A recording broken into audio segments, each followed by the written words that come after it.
उहाँ दीपक खनाल, उहाँ चाहिँ प्रेस काउन्सिल को वरिष्ठ प्रशासकीय अधिकृत हुनुहुन्छ र त्यहाँको प्रवक्ता हुनुहुन्छ। कतिपय साथीहरूलाई त्यो संस्था के हो भन्ने थाहा छ, धेरैलाई थाहा छैन। प्रेस काउन्सिल नेपाल भनेको चाहिँ मिडियालाई मोनिटरिङ गर्ने सरकारी निकाय हो। त्यो चाहिँ धेरै कुरा गर्छ त्यो संस्थाले, धेरै काम गर्छ त्यो संस्थाले। मिडियालाई डिसिप्लिनमा राख्ने, मिडियालाई कारवाही गर्ने, मिडियालाई स्पष्टीकरण सोध्ने, यो इथिकल भयो यो अनइथिकल भयो भनेर भनिरहेको हुन्छ। अनि what is ethics, what is unethical exercise भनेर त्यो संस्थाले भनिरहेको हुन्छ। यी समग्र कुराको बारेमा चाहिँ सरसँग आज हामी छलफल गर्छौँ र सरका कुरा मात्रै सुन्दैनौँ, हाम्रा कुरा पनि राख्छौँ। त्यो भएको हुनाले म के आग्रह गर्छु भने सबै साथीहरूलाई आफूलाई लागेका प्रश्नहरू, आफूलाई लागेका जिज्ञासाहरू निर्धक्क सोध्ने, उहाँलाई सोद्धा हुन्छ, उहाँ त्यो कुरामा रमाउनुहुन्छ फेरि है, उहाँलाई अप्ठ्यारो लाग्दैन। त्यही भएर त उहाँ आज हामीसँग हुनुहुन्छ र धेरै भूमिका नबाँधिकन हामी कार्यक्रममै केन्द्रित हुन्छौँ। त्योभन्दा अगाडि मैले छोटकरीमा हाम्रो चाहिँ सहायक क्याम्पस प्रमुख लक्ष्मण सरलाई छोटो धारणा राख्न आग्रह गरेँ। त्यस पछाडि हामी लक्ष्मण सरलाई के अरे होइन त्यहाँ रेकर्ड भइरहेछ। र सबैजनालाई गुड मर्निङ। दीपक सर के अरे टिका सरले भन्नुभएको भन्दा थप कुरा एड अन केही छैन। सरले भन्नुहुन्छ हाम्रो दिनै भेट भइहाल्छ यहाँ। एउटा कुरा के भन्दाखेरि जस्तो यो काउन्सिल भन्ने वर्ड चाहिँ यो हरेक प्रोफेसनल्सहरूको हुन्छ क्या। जस्तो डक्टरको मेडिकल काउन्सिल भन्ने हुन्छ, इन्जिनियर्सको अर्को काउन्सिल हुन्छ, हरेक पेसाको एउटा काउन्सिल हुन्छ। त्यो भनेको चाहिँ अर्धन्यायिक भनिन्छ क्या, न्यायसँग भनेको मतलब जस्तो मिडियाले जे पाए त्यही लेखे भन्छ नि त। अब जे पाए त्यही लेखे भने अब के गर्ने त? कसैले मेरो बारेमा जे पाए त्यही लेखो, अब त्यसलाई गरेर ड्याङ हान्ने कि होइन, के गर्ने त त्यसलाई भन्ने कुराको एउटा लिगल प्रोभिजनहरू बनाइएको हुन्छ क्या। कुनै पनि पेसामा भएको मान्छेले पेसाभन्दा दायाँ बायाँ गर्यो, गर्न नमिल्ने काम गर्यो भने त्यसलाई के गर्ने त भन्दाखेरि चाहिँ त्यसलाई निश्चित विधि प्रक्रियाहरूबाट त्यसलाई कारवाही गर्ने, सचेत गराउने, के गराउने भन्ने खालको त्यस्तो प्रावधान राखिएको हुन्छ। अब मिडियामा पनि त्यस्तै हो होइन। त्यही भएर चाहिँ अब अहिले प्रेस काउन्सिल भनेर भन्ने पनि यसलाई मिडिया काउन्सिल भन्नुपर्छ भन्ने कुराहरू पनि चल्दैछन्। त्यो सरले पछि भन्नुहुन्छ यो मिडियाको सेक्टरमा आएको अथवा मिडियासँग रिलेटेड कुन कुराहरू व्यक्तिको मानमर्दन गर्ने, चरित्र हत्या गर्ने, के गर्ने, नभएको समाचार लेख्ने, अहिले हामी फेक न्युजहरू भन्छौँ होइन, मिसइन्फर्मेसन भन्छौँ, डिसइन्फर्मेसन भन्छौँ, त्यो सबै कुराहरूको बारेमा चाहिँ त्यसलाई चाहिँ हेर्ने, लेखाजोखा गर्ने, भयो भएन के हो भनेर भन्ने सबै कामहरू चाहिँ प्रेस काउन्सिलले गर्छ। अब प्रेस काउन्सिलको बारेमा बाँकी दीपक सरले भन्नुहुन्छ। यो तपाईँहरू पनि अब मिडिया प्र्याक्टिसनर्स भोलि हुनु होला अथवा आफै केही गर्नु होला, युट्युबमा केही गर्नु होला, सोसल मिडियाहरूमा गर्नु होला, टिकटकमा गर्नु होला, के हो, के गर्न पाइन्छ, के गर्न पाइँदैन भन्नका लागि पनि त्यो कुरा चाहिँ इम्पोर्टेन्ट छ होइन। पत्रकारै नभइयो भने पनि होइन, एज अ मिडिया रिलेटेड इन्फर्मेसनको उपभोक्ता त बन्यो हो हामी सबैजना हो नि त। पत्रिका पढ्छौँ, टिकटक हेर्छौँ, फेसबुक हेर्छौँ, युट्युब हेर्छौँ होइन। हो त्यसमा पनि के ठिक के बेठिक भनेर थाहा पाउनका लागि पनि त्यो मिडिया लिट्रेसीको बेसिक लिट्रेसी चाहिँ जरुरी हुन्छ। त्यो पनि सरले आज भन्नुहुन्छ। अब बाँकी त तपाईँहरूकै हातमा छ, हाम्रो कलेज कस्तो छ, के छ, विद्यार्थी कस्ता रहेछन्, सरले के पढाएका रहेछन् भन्ने सारा देखाउने तपाईँहरूले आजै हो सरसँग होइन। सर त आइरहनुहुन्न, एकचोटि आउने हो, त्यसमा सारा नमुनाको इम्प्रेसन कस्तो बनाउने भन्ने चाहिँ हजुरहरूकै हातमा छ। त्यसले गर्दाखेरि राम्रो कलेज रहेछ, राम्रो विद्यार्थी रहेछ भन्ने भयो भने भोलि करियरको कुराहरू पनि हुनसक्ला। थुप्रै चिजहरू हुन्छन् त्यहाँनिर चाहिँ। म जहिले पनि क्लासमा भन्छु नि, मिडियालाई हामी एज अ करियर लैजान सक्ने पनि हुन्छ नि त। काम खोजिरहेको छौँ हामी, मिडियाले काम गर्ने मान्छे खोजिरहेको छ सेक्टरले भनेदेखि त वाइ नट होइन। त्यो कुरा पनि त्यहाँनिर गर्न सक्यो। दीपक सर पहिला हामी सँगसँगै काम गर्न सँगै हुनुहुन्थ्यो, रिपोर्टिङमा हामी सँगै हुन्थ्यौँ कहिले होइन। अहिले उहाँ उता जागिरतिर अर्को भूमिकामा जानुभयो। मिडियामा आउनु ठिक हो कि बेठिक हो भन्नेसम्मका कुराहरू पनि गर्नु मिल्यो क्या त्यसमा होइन। कस्तो करियर छ, के छ, कति कमाइ हुन्छ, सरको आफ्नो हुन्छ नि त पर्सपेक्टिभहरू। त्यो सबै कुराहरू चाहिँ तपाईँहरूले गर्नु होला। अब बाँकी चाहिँ दीपक सरलाई है त। ल thank you.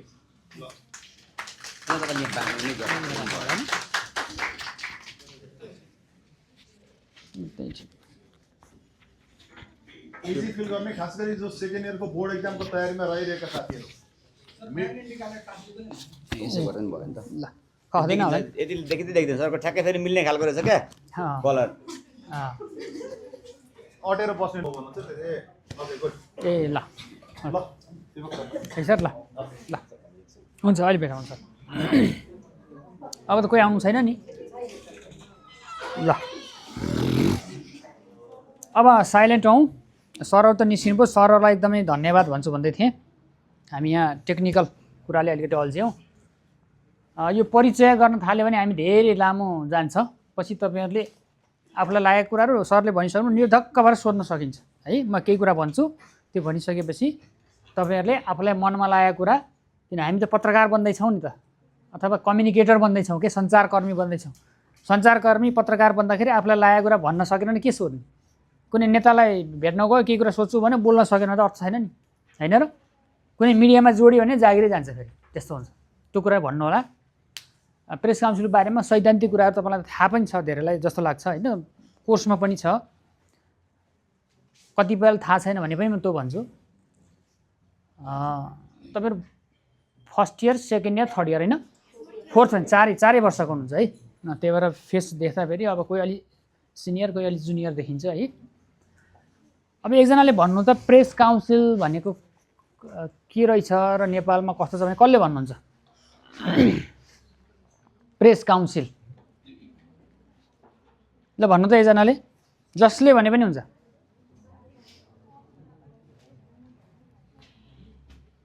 Press council Nepal पनि हो नि फेरि त, तर मैले ल भन्नु त। प्रेस काउन्सिल भनेको चाहिँ नेपालमा रहेका विभिन्न पत्र पत्रिका, रेडियो टेलिभिजन आदि इत्यादिलाई चाहिँ नियमन गर्न बनेको एक संस्था हो।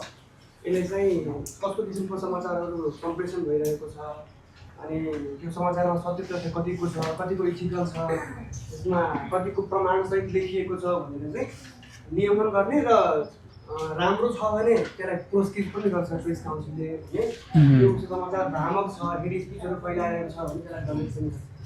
Thank you. ल करिब त्यही नै हो। अब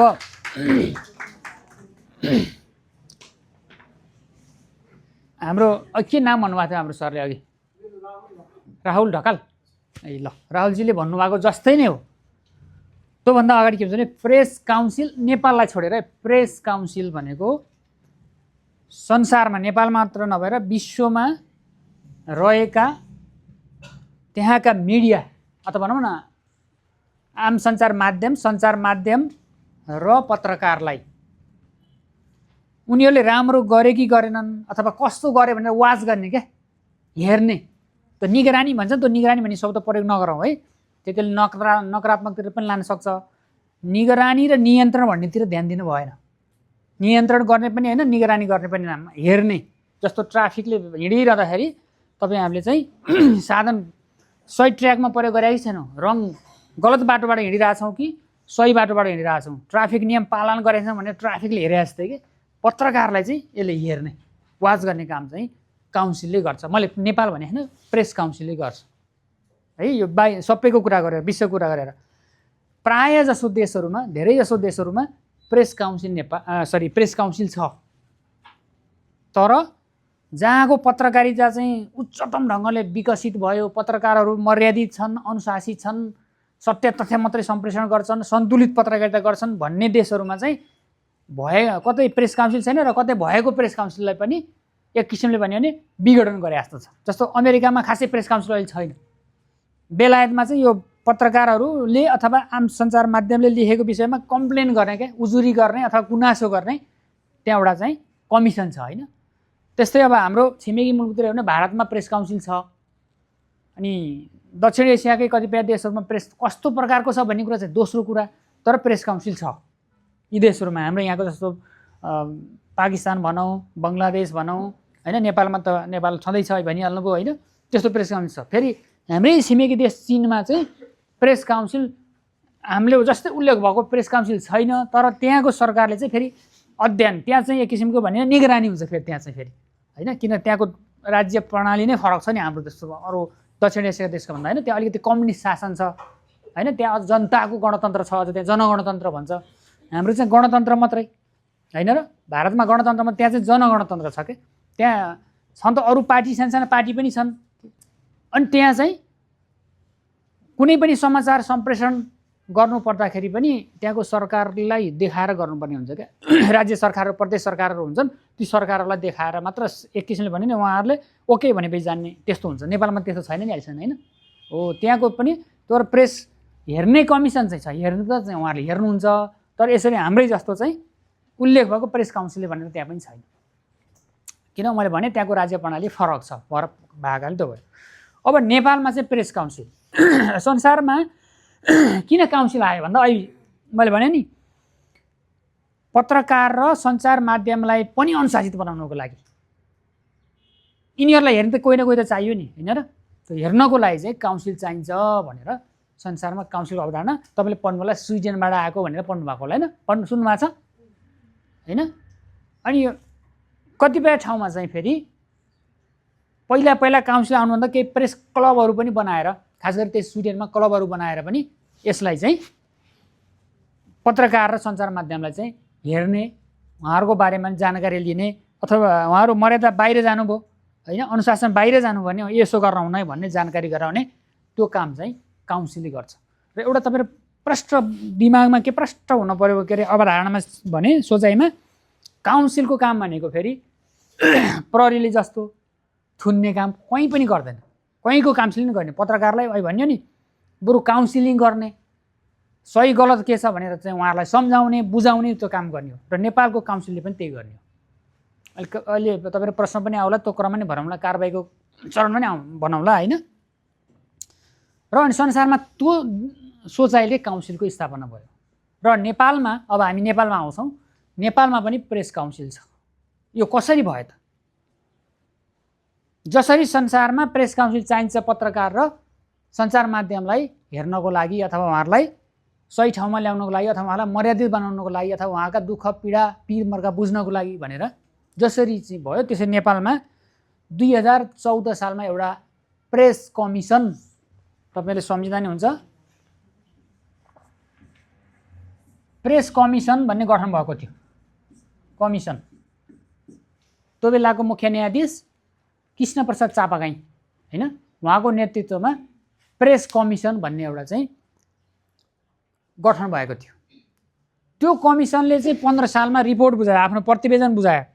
त्यो प्रतिवेदनमा विभिन्न सुझावहरू दिएको छ। त्यो मध्ये अब नेपालका पत्रकारहरू धेरै त त्यो बेला त पत्रिकामा त थिए हैन, 7 सालसम्म त राणा शासनको बेला त खासै पत्रिकाहरू निस्किनै पाएन नेपालबाट। नि अलिअलि निस्किए पनि तपाईँले इतिहास पढ्नु होला, भारतबाट निस्किन्थे हैन, बनारसबाट निस्किन्थे, देहरादुनबाट निस्किन्थे। नेपालमा त सम्भव थिएन, यहाँ प्रतिबन्ध थियो, निकाल्नै पाइन्थेन। त्यो बेलामा फेरि छापा माध्यम मात्रै थिए। छापा माध्यम भने बुझ्नुहुन्छ है, छापा माध्यम मात्रै थियो। त्यति हुँदा पनि तैपनि पत्रकारलाई पनि अनुशासित बनाउन काउन्सिल पनि चाहिन्छ भनेर त्यो प्रतिवेदनमा चाहिँ सुझाव दिएको थियो। त्यो सुझाव अरू पनि दिएको छ, त्यहाँ राष्ट्रिय समाचार समिति पनि चाहिन्छ भनेर पनि सुझाव छ हैन। अरू विषय पनि त्यो मध्येमा चाहिँ प्रेस काउन्सिल पनि चाहिन्छ, यस्तो एउटा निकाय, स्वतन्त्र निकाय चाहिन्छ भनेर त्यहाँ सुझाव दिएको थियो।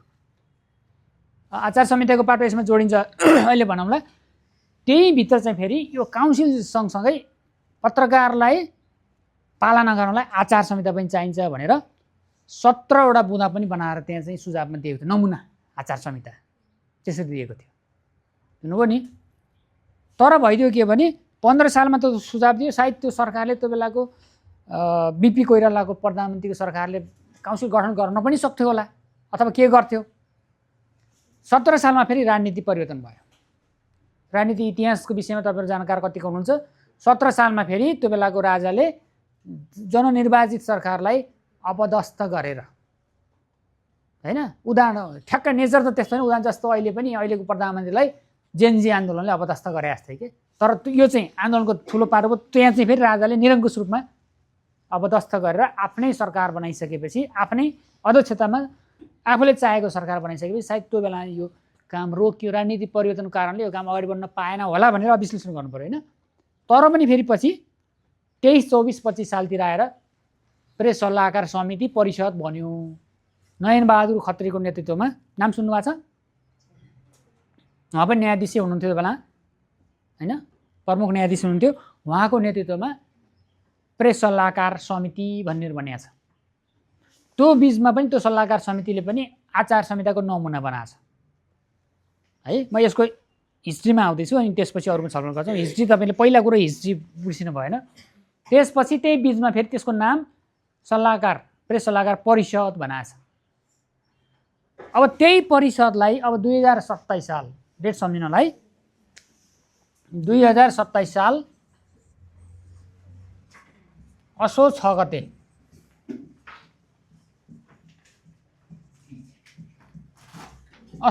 चाहिँ प्रेस काउन्सिल भनेर बल्ल पहिला समिति मात्रै भयो, परिषद भयो, पछि प्रेस काउन्सिल भने चाहिँ 27 सालमा वास्तविक रूपमा गठन भयो। सुरेन्द्रबहादुर बस्नेत भन्ने त्यसको चाहिँ संस्थापक अध्यक्ष हुनुहुन्छ। सुरेन्द्रबहादुर बस्नेत, नाम पनि सम्झिनु होला। सुरेन्द्रबहादुर बस्नेतको अध्यक्षतामा प्रेस काउन्सिल चाहिँ भयो। त्यसपछि यसलाई चाहिँ कानुनै बनाएर अलिक व्यवस्थित गरियो है। अनि यही काउन्सिलले त्यो बिचमा कुन बिच भन्दा 46 र अब यो गठन भएको बिचमा पत्रपत्रिकालाई पत्रकार र पत्रपत्रिकालाई पत्रिकाहरू निस्किन्थे, तिनीहरूलाई पनि हेर्ने अथवा उनीहरूको पिर मर्का बुझ्ने बर्ने लगायतका कामहरू गर्यो। यसका फेरि अलि विश्लेषणमा भन्छु। अनि यही काउन्सिलले बिचमा आचार संहिता पनि बनायो होइन। 46 किनभने त त्यहाँबाट फेरि परिवर्तन भएको छ नि त। 46 पछि फेरि जनआन्दोलन भएर परिवर्तन भएको कारण 46 भनेको यो काउन्सिल बनायो।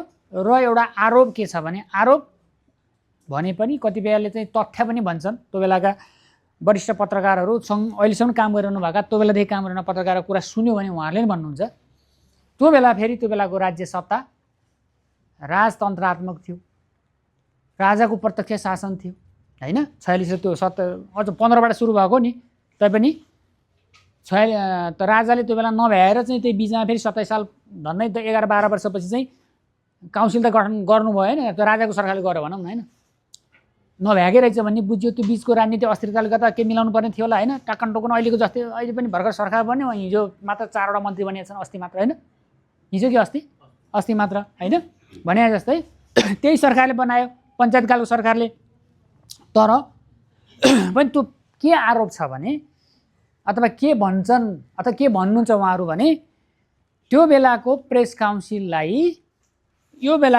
काउन्सिल जसको अध्यक्षमा सुरेन्द्रबहादुर बस्नेतको अध्यक्षमा बसेको प्रेस काउन्सिललाई राजा र भनौँ देश र नरेश भन्थे नि पहिला होइन।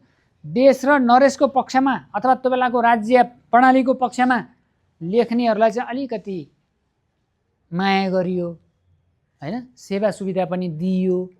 जसले अलिकति आलोचना गर्यो, निरङ्कुश राजतन्त्र भनेर लेख्यो, त्यस्ता पत्रिकाहरूलाई पनि दुःख दियो।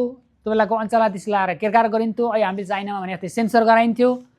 र त्यसरी सम्प्रेषण गर्ने सम्पादकलाई पनि जेलमा राखिन्थ्यो अथवा दण्ड अथवा भनौँ न पुनिसमेन्ट के जरिवाना त्यो लाइन्थ्यो भनेर पनि तथ्यहरू छन्। त्यसकारण त्यो बिचको प्रेस काउन्सिल फेरि निष्पक्ष हुन सकेन भन्ने पनि विश्लेषण छ, बुझाइ छ, कतिपय तथ्य पनि छन्। एउटा तथ्य चाहिँ 27 सालमा गठन भएको संस्थापक अध्यक्ष सुरेन्द्रबहादुर बस्नेत, त्यहाँसम्म सुन्नुभएको छ है, आवाज सुन्नुभएको छ? सुरेन्द्रबहादुर बस्नेतको अध्यक्षतामा बसेको पहिलो बैठकले मलाई लाग्छ नेपाली टाइम जस्तो लाग्छ एउटा कारबाही गरेको, सरकारले कारबाही गरेको थियो। एउटा तिब्बतको विषयमा के सम्पादकीय यस्तो लेखेको विषयलाई यो सरकारले चाहिँ यो दुई देशको सम्बन्ध बिगार्न गऱ्यो भनेर कारबाही गरेको थियो। त्यो प्रेस काउन्सिलले चाहिँ धन्यवाद सरकारले गरेको काम ठिक हो भनेको छ क्या। अब पत्रिका र पत्रकारको संरक्षणको लागि बनेको काउन्सिलले त्यो कारबाही चाहिँ ठिक हो भनेर विश्लेषण गरिदिएपछि त्यो काउन्सिल भने चाहिँ सरकारकै पक्षमा बोल्दो रहेछ, अध्यक्ष बनाउने चलन भयो। अनि एकपल्ट नूतन थपलिया भने वरिष्ठ अधिवक्तालाई पनि अध्यक्ष बनाएको छ, वरिष्ठ अधिवक्ता पनि बन्न सक्छ अहिले। र बिचमा चाहिँ फेरि न्यायाधीशलाई चाहिँ यो बहुदल आइसकेपछि किनभने होइन कतिपय उहाँहरूको सेवा सुविधा नमिल्ने होइन, सेवा सुविधा न्यायाधीशले पाएको र यता फरक पर्ने क्या, त्यो भएर उहाँहरू चाहिँ आउन छाड्नुभयो। अहिले पछिल्लो चरणमा 52 सालदेखि चाहिँ फेरि वरिष्ठ पत्रकार गोपालदास श्रेष्ठ नाम सुन्नुभएको छैन? त्यो बेलाको वरिष्ठ पत्रकार सुन्नुभएको छ? गोपालदास श्रेष्ठ कतिले सुन्नुभएको छ भन्नु त? उहाँलाई चाहिँ पत्रकार हुनुहुन्थ्यो, चर्चित पत्रकार हुनुहुन्थ्यो त्यो बेलाको। उहाँको नाममा अहिलेको प्रेस काउन्सिलमा सबैभन्दा ठुलो पुरस्कार पनि छ, 1 लाखभन्दा बढीको गोपालदास पत्रकारिता पुरस्कार। प्रेस काउन्सिल गोपालदास पत्रकारिता पुरस्कार छ भनेपछि उहाँले गरेको कामको योगदानलाई सम्झेर नि त पुरस्कार बनाइयो। कोही मान्छेको स्मारक बनाइन्छ, शालिग बनाइन्छ, किन बनाइन्छ? उसले गरेको कामको योगदानलाई कदर गरेर बनाइन्छ होइन र? सबैका फोटा त मिडियामा छापिँदैन, अहिले सोसल मिडिया त आउँछन्। खास भनेको मूल प्रवाहका मेन स्ट्रिमका मिडियाहरूमा त समाचार के अरे फोटाहरू छापिँदैन नि, सामान्य मान्छे छापिन्छ कि एकदमै गलत अपराध गरे मान्छेको छापिन्छ, त्यो पनि यस्तो गरेर होइन, कि त वरिष्ठ मान्छे छापिन्छ भने चाहिँ उहाँको नाममा चाहिँ अहिले पुरस्कार छ। भन्नु खोजेँ मैले 48 सालपछि नूतन थपलिया पछि चाहिँ फेरि पत्रकारबाट काउन्सिलको अध्यक्ष बनाउन थालियो। ल लामो समयसम्म त्यो रह्यो र बिचमा मलाई 69 र 74को बिचमा वरिष्ठ अधिवक्ता बुढाबहादुर कार्की अध्यक्ष हुनुहुन्थ्यो अनि फेरि पत्रकारहरू नै बन्नुभयो र अहिले भर्खरै फेरि 1 हप्ता भयो आज होइन तपाईँलाई कति अपडेटेड हुनुहुन्छ जेठको 20 गतिदेखि प्रेस काउन्सिलको अध्यक्ष खाली थियो अहिले यो बिचमा चाहिँ गएको 15 गते मङ्सिरको 15 गतेको मन्त्री परिषद बैठकले डाक्टर कुमार शर्मा आचार्य भने वरिष्ठ अधिवक्ता हुनुहुन्छ उहाँलाई अध्यक्ष बनाएको छ आज उहाँले काम सुरु गर्नुको 1 हप्ता भयो भन्नु खोजेँ मैले त्यसपछि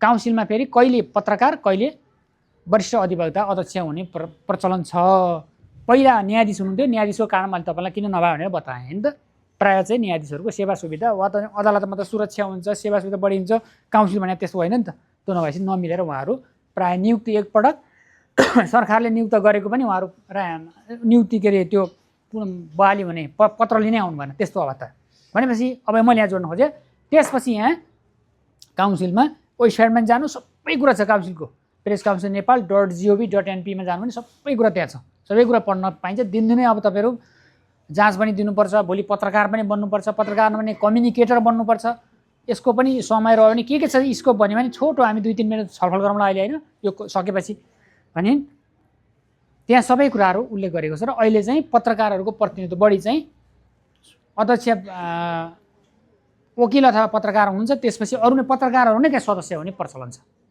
सबै गरेर त्यहाँको एउटा चाहिँ सदस्य सचिव हल्ला नगर्नु होला सदस्य सचिव भन्ने चाहिँ नेपाल सरकारको सहसचिव अहिले सूचना तथा प्रसारण विभाग सुन्नुभएको छ नि सूचना तथा प्रसारण विभाग भन्ने सुन्नुभएको छ तपाईँले भोलि अनलाइन दर्ता गर्नु पर्ने त्यहीँ जानुपर्ने हुन्छ प्रेस प्रतिनिधि अहिलेसम्मको व्यवस्थामा प्रेस प्रतिनिधि पास क्या पत्रकारको रातो पास भन्छ नि हामी रातो पास होइन त्यो पास भएपछि सीमादाभित्र पनि छिर्न पाइन्छ त्यो पासको लागि पनि त्यही अफिसमा जानुपर्ने छ सूचना तथा प्रसारण विभाग प्रेस काउन्सिलकै सँगै एउटै आँगनमा प्रेस काउन्सिल र उसको बिचमा छ नि पल्लो भवन त्यहाँ छ त्यहाँ जानुपर्ने हुन्छ हो त्यहाँको चाहिँ महानिर्देशक अहिले प्रेस काउन्सिलको सदस्य सचिव हुने प्रचलन छ र अरू सदस्यहरू हुन्छ सबै गरेर 12 जना जति त्यहाँ हुनुहुन्छ अहिले होइन पहिला सांसद पनि सदस्य पनि व्यस्त थियो पहिला राष्ट्रिय सभा र प्रतिनिधि सभा बुझ्नुहुन्छ नि त फर्स्ट इयरका पनि बुझ्नुहुन्छ नि होइन 11-12 पढिसक्यो नि यस्तो कुरा त है अहिले त सबै कुरा उदेखि थाहा हुन्छ तपाईँ फर्स्ट इयर हो कति कुन इयर हो सेकेन्ड इयर अनि राष्ट्रिय सभा र प्रतिनिधि सभाको सांसद पनि त्यहाँ चाहिँ प्रतिनिधि हुनुहुन्थ्यो कति वेटी थियो नि त कति त वेट भन्दा ओजका त्यसको महत्त्वपूर्ण थियो होइन 2 जना राष्ट्रिय सभाको 1 जना प्रतिनिधि सभाको 1 जना 2 जना सांसद प्रतिनिधि हुनुहुन्थ्यो भनेको मैले यसको महत्त्वलाई हेर्नु क्या पहिला न्यायाधीश नै त्यसको अध्यक्ष बनाउँथ्यो पञ्चायतकालमा होइन सरकारले उसले तोकिदिएपछि त्यो बेलाको सरकारले अथवा भनौँ न हुन्थ्यो होला भित्र राजाको पनि इच्छामा हुन्थ्यो होला तोकिदिएपछि न्यायाधीश नै यसको चाहिँ अध्यक्ष हुन्थ्यो है कति महत्त्व मानेको सर्वोच्च अदालतको न्यायाधीश त्यहाँको अदालतको न्यायाधीश त्यहाँको चाहिँ अध्यक्ष हुने भने त सानो कम गरिमा हो त होइन त्यति गरिमा हो नि अनि त्यसमा पनि लामो समयसम्म प्रतिनिधि सभा र राष्ट्रिय सभाको सांसद चाहिँ त्यहाँको सदस्य हुने त्यही भएर अहिले पनि तपाईँले सुन्नु होला कतिपय ठाउँमा अहिले पनि प्रेस काउन्सिलका सदस्यलाई माननीय भन्छन् क्या मान्छेहरूले कारण त हो क्या त्यो माननीयहरू त्यहाँ भएर माननीय भनेको तर अरू प्रतिनिधि सभा र अरूबाट गएको चाहिँ माननीय हुन्न है तपाईँलाई झुकेर भन्छन् कतिपय ठाउँमा प्रसङ्ग हामी झुकिन सक्छौँ होइन तर माननीय चाहिँ होइन उहाँहरू प्रतिनिधि सभा र राष्ट्रिय सभाको भएर चाहिँ माननीय भनेको त्यसलाई आधार मानेर अहिले पनि मान्छेहरूले अहिलेका सदस्यलाई माननीय सदस्यहरू भनिदिन्छन् क्या त्यस्तो चाहिँ होइन तर अब किन यो चाहिँ भएन भन्दा 2062 सालमा फेरि जनआन्दोलन भयो अर्को जनआन्दोलन याद छ है तपाईँहरूलाई थाहा पाउनुहुन्छ होला धेरैले त्यो जनआन्दोलन भइसकेपछि अन्तरिम संविधान त्यो संविधान खारेज भयो 47 को अनि अन्तरिम संविधान 63 बनाउनु पर्यो त्यो 63 बनाइसकेपछि त्यो बेला चाहिँ सांसदहरू हुनु भएन त्यो सबै अहिले बिग्रनु भएको थियो बिग्रनु भयो त्यो सबै प्रतिनिधि सभाहरू होइन त्यसपछि त्यो प्रावधान चाहिँ राखिएन क्या भने मतलब 2 जना सांसद राख्ने कुरा चाहिँ हट्यो अब अहिले पनि सरले यहाँ भन्नुभएको थियो मिडिया काउन्सिल भनेर आउँदै थियो यो प्रसङ्ग आएर भन्यो भने मिडिया काउन्सिल भनेर आउँदै थियो त्यसमा छलफल भएर संशोधन भएर यता राष्ट्रिय सभाबाट त्यो बनेर प्रतिनिधि सभामा छलफलको क्रममा थियो यो जेन्दी आन्दोलनपछि संसद बिग्रनु भएकाले त्यो पनि रोकियो अहिले रोकिरहेको छ यस्तो अवस्था है अब म प्रेस काउन्सिलमै छु तपाईँहरू आउट अफ ट्र्याकमा म सम्झिरहेको छु प्रेस काउन्सिललाई सकेर अरूमा आउँछु होइन हो अब यही प्रेस काउन्सिल 48 को प्रेस काउन्सिल अहिले पनि छ 48 के अरे यो ऐन अहिले पनि त्यही नै जारी छ अब हेर्नु है चुनौती तपाईँले जाँचमा पनि लेख्नुपर्छ, बोल्दा पनि लेख्नुपर्छ, कहीँ गएर भन्दा पनि भन्नुपर्छ है। 48 सालमा बनेको ऐनमा के अरे बनेको ऐन अहिले यहाँ सामाजिक सञ्जालसम्म आइसके, टिकटक र यहाँ के पेजहरू पनि आइसके होइन। तर 48 पत्र पत्रिका केन्द्रीय काउन्सिलले कसरी काम गरिरहेको छ क्वेसन तपाईँले गर्ने यहाँ हो क्या। अथवा तपाईँले जाँचमा लेख्दा पनि यस्तो काउन्सिलले काम गर्न सक्छ, यो काउन्सिलको चुनौतीमा पनि आउन सक्छ, यसो कमेन्ट आलोचना गर्दा पनि आउन सक्छ होइन, राज्यको कमजोरी भनेर पनि आउन सक्छ। 48 को ऐन आजसम्म संशोधन नहुने 82-83 लाग्ने बेलासम्म यसको कारण के त हेर्नु है। त्यति महत्त्व भनेर चाहिँ विश्वमा काउन्सिल गठन हुने, प्रत्येक देशले काउन्सिललाई आफ्नो राष्ट्रको गहना मान्छ, एकदम अनरेबल संस्था मान्छ क्या, एकदमै सम्मान गर्न लायक एकदमै त्यस्तो संस्था मान्छ। तर यो संस्थामा चाहिँ 48 देखि कुनै पनि चेन्ज छैन। यहाँ यस्तो मिडियाको बाढी आइसक्यो होइन। हिजोको हेर्नुभयो भने तपाईँले हिजोको एआईको भनेर कहिले चाहिँ फोटो ड्रोनको फोटो भनेर हालिदिएर यहाँ कत्रो प्रचार गरे होइन। एउटा पार्टीको महादेश एमाले पार्टीको महादेशमा फोटो खिचेर हाल्दा त फेक रहेछ भन्ने आइसक्यो। यस्तो जमानामा चाहिँ काउन्सिल चाहिँ त्यही 48ले चलेर हुन्छ भनेर तपाईँले आलोचना गर्न सक्नुहुन्छ। यसको कारण पनि खोज्नुपर्छ। यो राजनीति पटक राजनीति अस्थिरताको कारणले मैले तपाईँलाई बताएँ नि, मिडिया काउन्सिल भनेको हामीले पनि पत्रकारिता गर्दा गर्दै अहिले लक्ष्मण सरले भन्नुहुन्थ्यो पत्रकारिता हामी सँगसँगै रिपोर्टिङ गर्थ्यौँ, हामी संसदमा सँगसँगै रिपोर्टिङ गर्थ्यौँ। गणतन्त्र घोषणा भएको दिन त हामी सुतेकै छैन।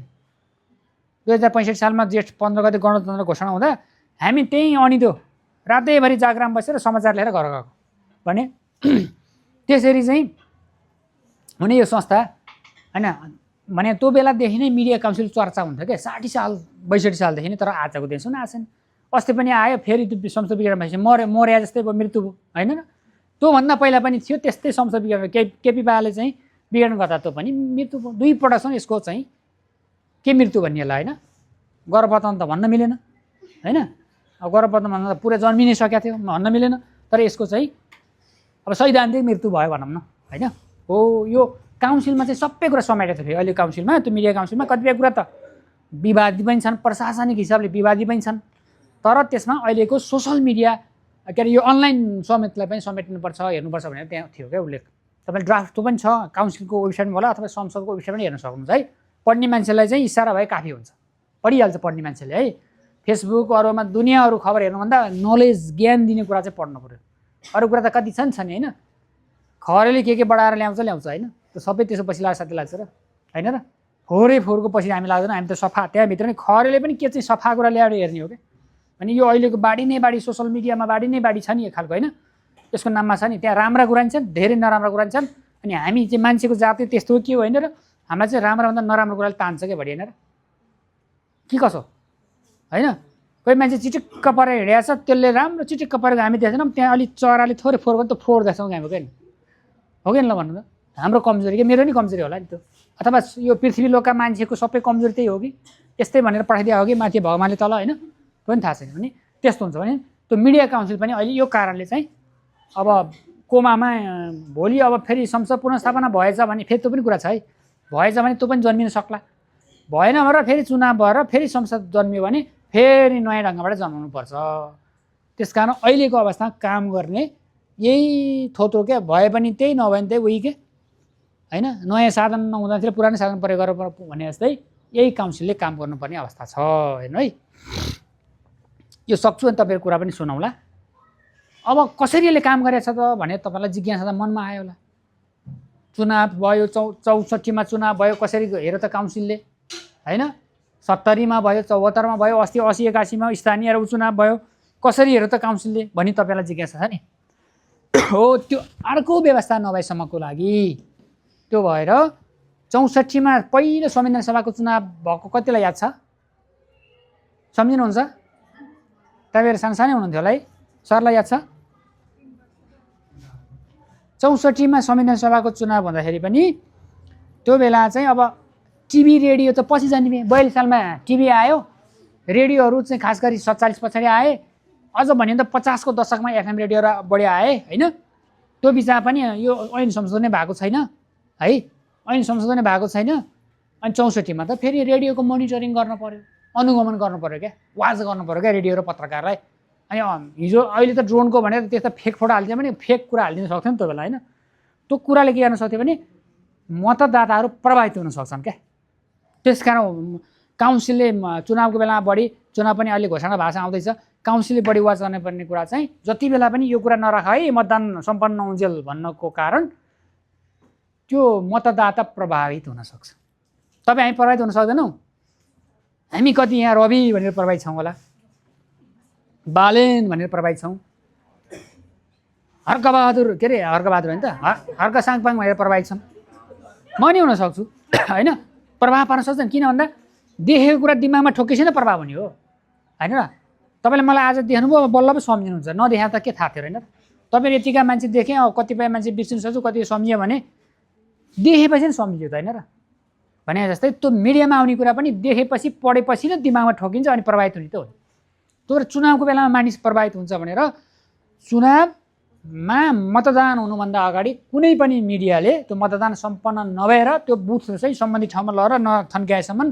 कसैको विषयमा चाहिँ गलत वा सही भनेर समाचार सम्प्रेषण गर्नुहुन्न भनेको प्रभावित भइदिन्छ मतदाता यहाँ लाइन बसिरहेको छ एउटा कुरा कानमा सुनेर ए कस्तो राम्रो चाहिँ त्यो रामबहादुर भनी त यस्तो राम्रो काम गरेछ भने सुन्यो भने त्यसले उसको कुन पार्टी त्यति दिमाग जान मन जान सक्छ क्या अनि कसैको बारेमा गलत भनिदियो भने त्यसको बारेमा फेरि हुन्छ जस्तो मलाई याद छ नि होइन तपाईँ हामी काठमाडौँकै पहिलाका मेयर के हुनुहुन्थ्यो नि हाम्रो कस्तो कस्तो नाम बिर्सिरहेको छु आज यहीँ काठमाडौँको हुनुहुन्थ्यो अस्ति ऊ बालेन शाह हार्नु पनि के कस्तो यहीँकै नेवार सर हुनुहुन्थ्यो हजुर विदेश सुन्दर भन्दा नि अर्को कहिले नबिर्सी नाम पनि बिर्सिरह्यो त्यति है अहिले आउँछ नाम होइन होइन हाम्रो यहीँ हुनुहुन्छ कस्तो नाम यस्तो दारी पाल्ने चाहिँ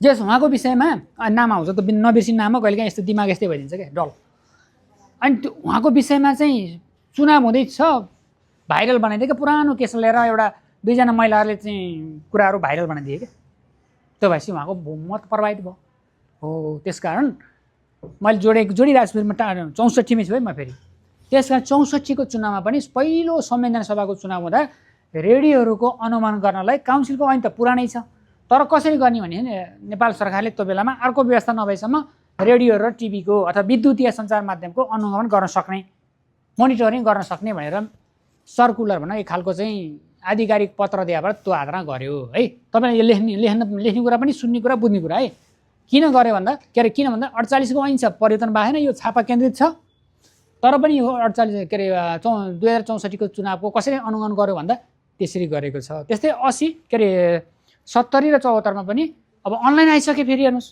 है अनलाइनको गर्ने बेला पनि ऐन त संशोधन भएको होइन नभएपछि फेरि यसमा पनि अर्को व्यवस्था नभएपछि भने एउटा सञ्चार मन्त्रालयले सर्कुलर गरिरहेछ र अनलाइनको पनि अनुगमन गरिरहेछ अहिलेसम्म है अब हामी माने अहिले रिसेन्ट पनि आउँछौँ कतिपय अहिले चाहिँ फेसबुक पेज त्यो कस्तो अनलाइन खबर भन्ने मानौ अनलाइन खबर भन्ने .com हो नि त्यसको फेसबुक पेज श्यामबहादुर भन्ने एउटा पत्रकार भने ऊ पत्रकारले चलाएको फेसबुक पेज त्यस्तो पनि उसले अनुगमन गर्छ कसरी गर्छ भन्दा यस्तो कार्यविधि चाहिँ बोर्डले बनाएको छ क्या काउन्सिलको बोर्डले बनाएर कार्यविधि अर्को व्यवस्था त भएन नि यो मिडिया काउन्सिल आएन यो संशोधन भएन त्यहाँ भयो त कानुनमा हुन्थ्यो ढुक्क हुन्थ्यो नहुँदा त्यसरी कार्यविधि बनाएर गरिरहेको छ एउटा त र अर्को तपाईँहरूले चाहिँ अब लको विद्यार्थी खास हुनु होला होइन कानुनमै के अरे तर्कमै जानुभयो भने पनि मैले ऐन त अहिले ल्याइन त्यो वेबसाइट छ मैले बोकिनँ बुक पनि है त्यसमा चाहिँ प्रेस काउन्सिलको काम भनेको मिडिया पत्रकार र सञ्चार माध्यमलाई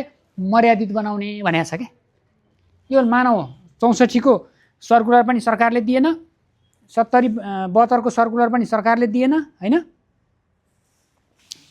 साढे पौनलाई चाहिँ सरकारले दिएन अब कसरी चाहिँ गरे काउन्सिलले भनेर कसैले क्वेसन उठायो भने पनि काउन्सिलले यसरी गरेको छ त्यो 48को ऐनको प्रस्तावनामा ऐनको टिआर कार्यक्षेत्रमा होइन कामकर्ता अधिकारमा पनि आम सञ्चारमा के अरे पत्रकार र सञ्चार माध्यम मर्यादित बनाउने भनेबाट अब हामीले रेडियोलाई सञ्चार माध्यम मान्छौँ रेडियोमा काम गर्नेलाई पत्रकार मान्छौँ टिभीलाई सञ्चार माध्यम मान्छौँ त्यहाँ काम गर्नेलाई पत्रकार मान्छौँ अनलाइनलाई पनि सञ्चार माध्यम मान्छौँ त्यहाँ काम गर्नेलाई पनि पत्रकार मान्छौँ भने त्यो परिभाषाले समेट्यो नि त होइन त्यहाँ लेखेको त्यो वाक्यले समेट्यो भनेर त्यसरी पनि काउन्सिलले यसरी यो अनुमान गरिरहेको छ भनेर कानुनी तर्क पनि गर्ने ठाउँ अरू यो ऐन संशोधन भएर अथवा नयाँ मिडिया काउन्सिल नहुँदा त्यो कानुनी तर्क गर्ने ठाउँ छ मात्रै तपाईँलाई भन्न खोजेको है यति भएपछि अब काउन्सिलको बारेमा थोरै भन्छु अनि तपाईँहरू बुझाउँला अनि के गर्छ प्रेस काउन्सिलले? आउँछ क्या जाँचमा, आउनु सक्छ। सायद क्वेसन आएको छ अहिलेसम्म जाँचमा, जाँच दिनुभएको आला 4th इयरसम्म पढ्नेलाई त आयो होला। के भनेर आएको थियो?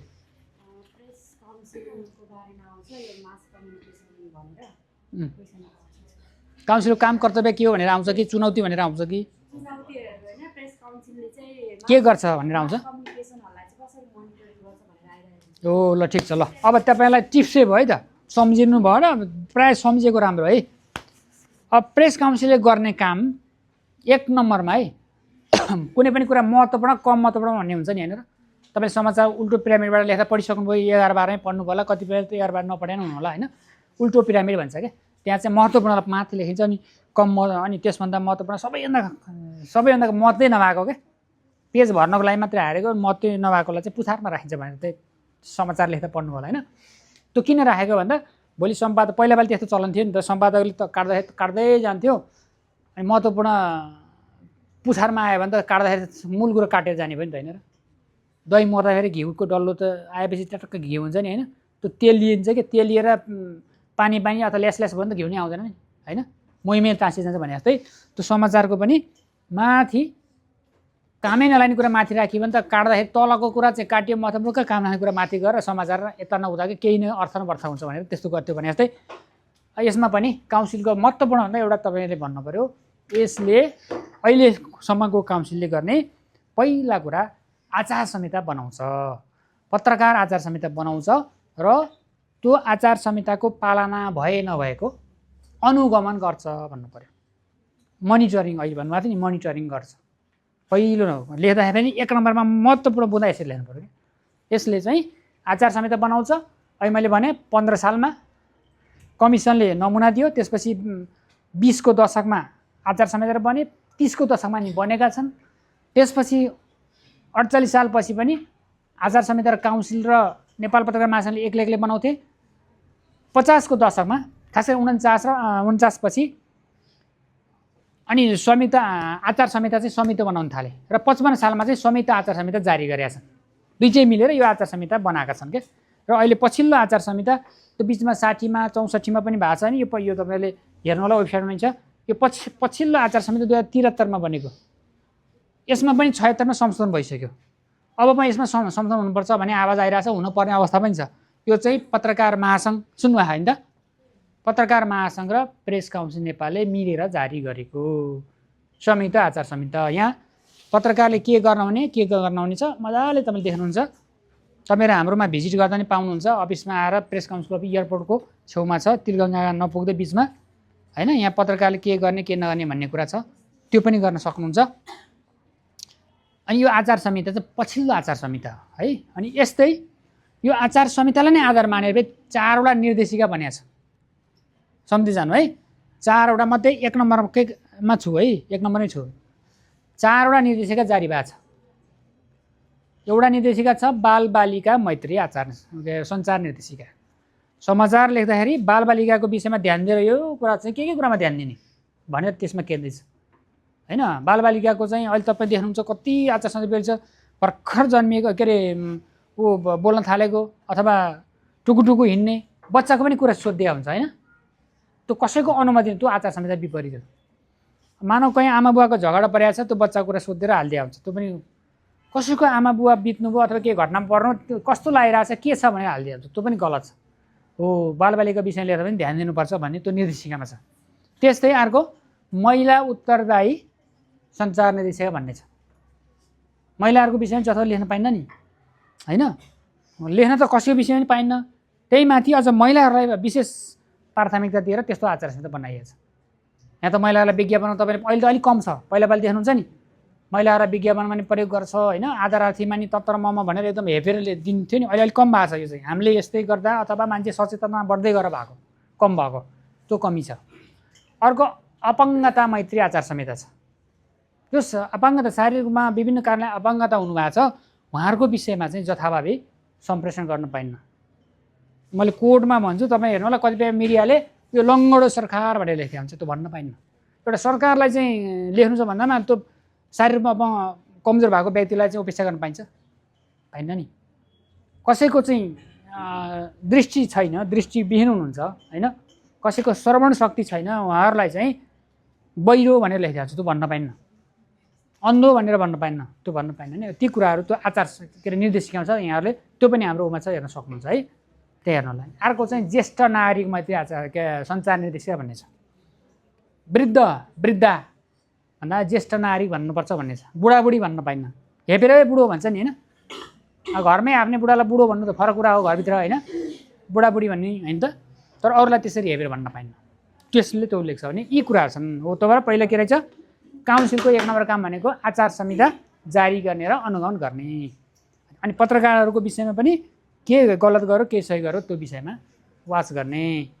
त्यस्तै काउन्सिलले प्रेस त्यो ऐनमै छ हेर्नु है, त्यहाँ ऐनमै उल्लेख छ उसको काम कर्तव्य अधिकारमा प्रेस स्वतन्त्रताको रक्षा गर्ने, प्रेस स्वतन्त्रताको रक्षा। पत्रकारलाई चाहिँ आचार संहिता एकातिर छ, आचार संहिता मानेर समाचार सम्प्रेषण गर्नुपर्छ होइन, अर्कोतिर पत्रकारले के अरे पत्रकारलाई समाचार लेख्न, सही समाचार लेख्न क्या, सन्तुलित तथ्य सत्यमा आधारित समाचार लेख्न कसैले रोक्नु हुँदैन, रोक्नु हुन्न, कसैले रोक्यो कि रोकेन भनेर हेर्ने काम पनि काउन्सिलले गर्छ।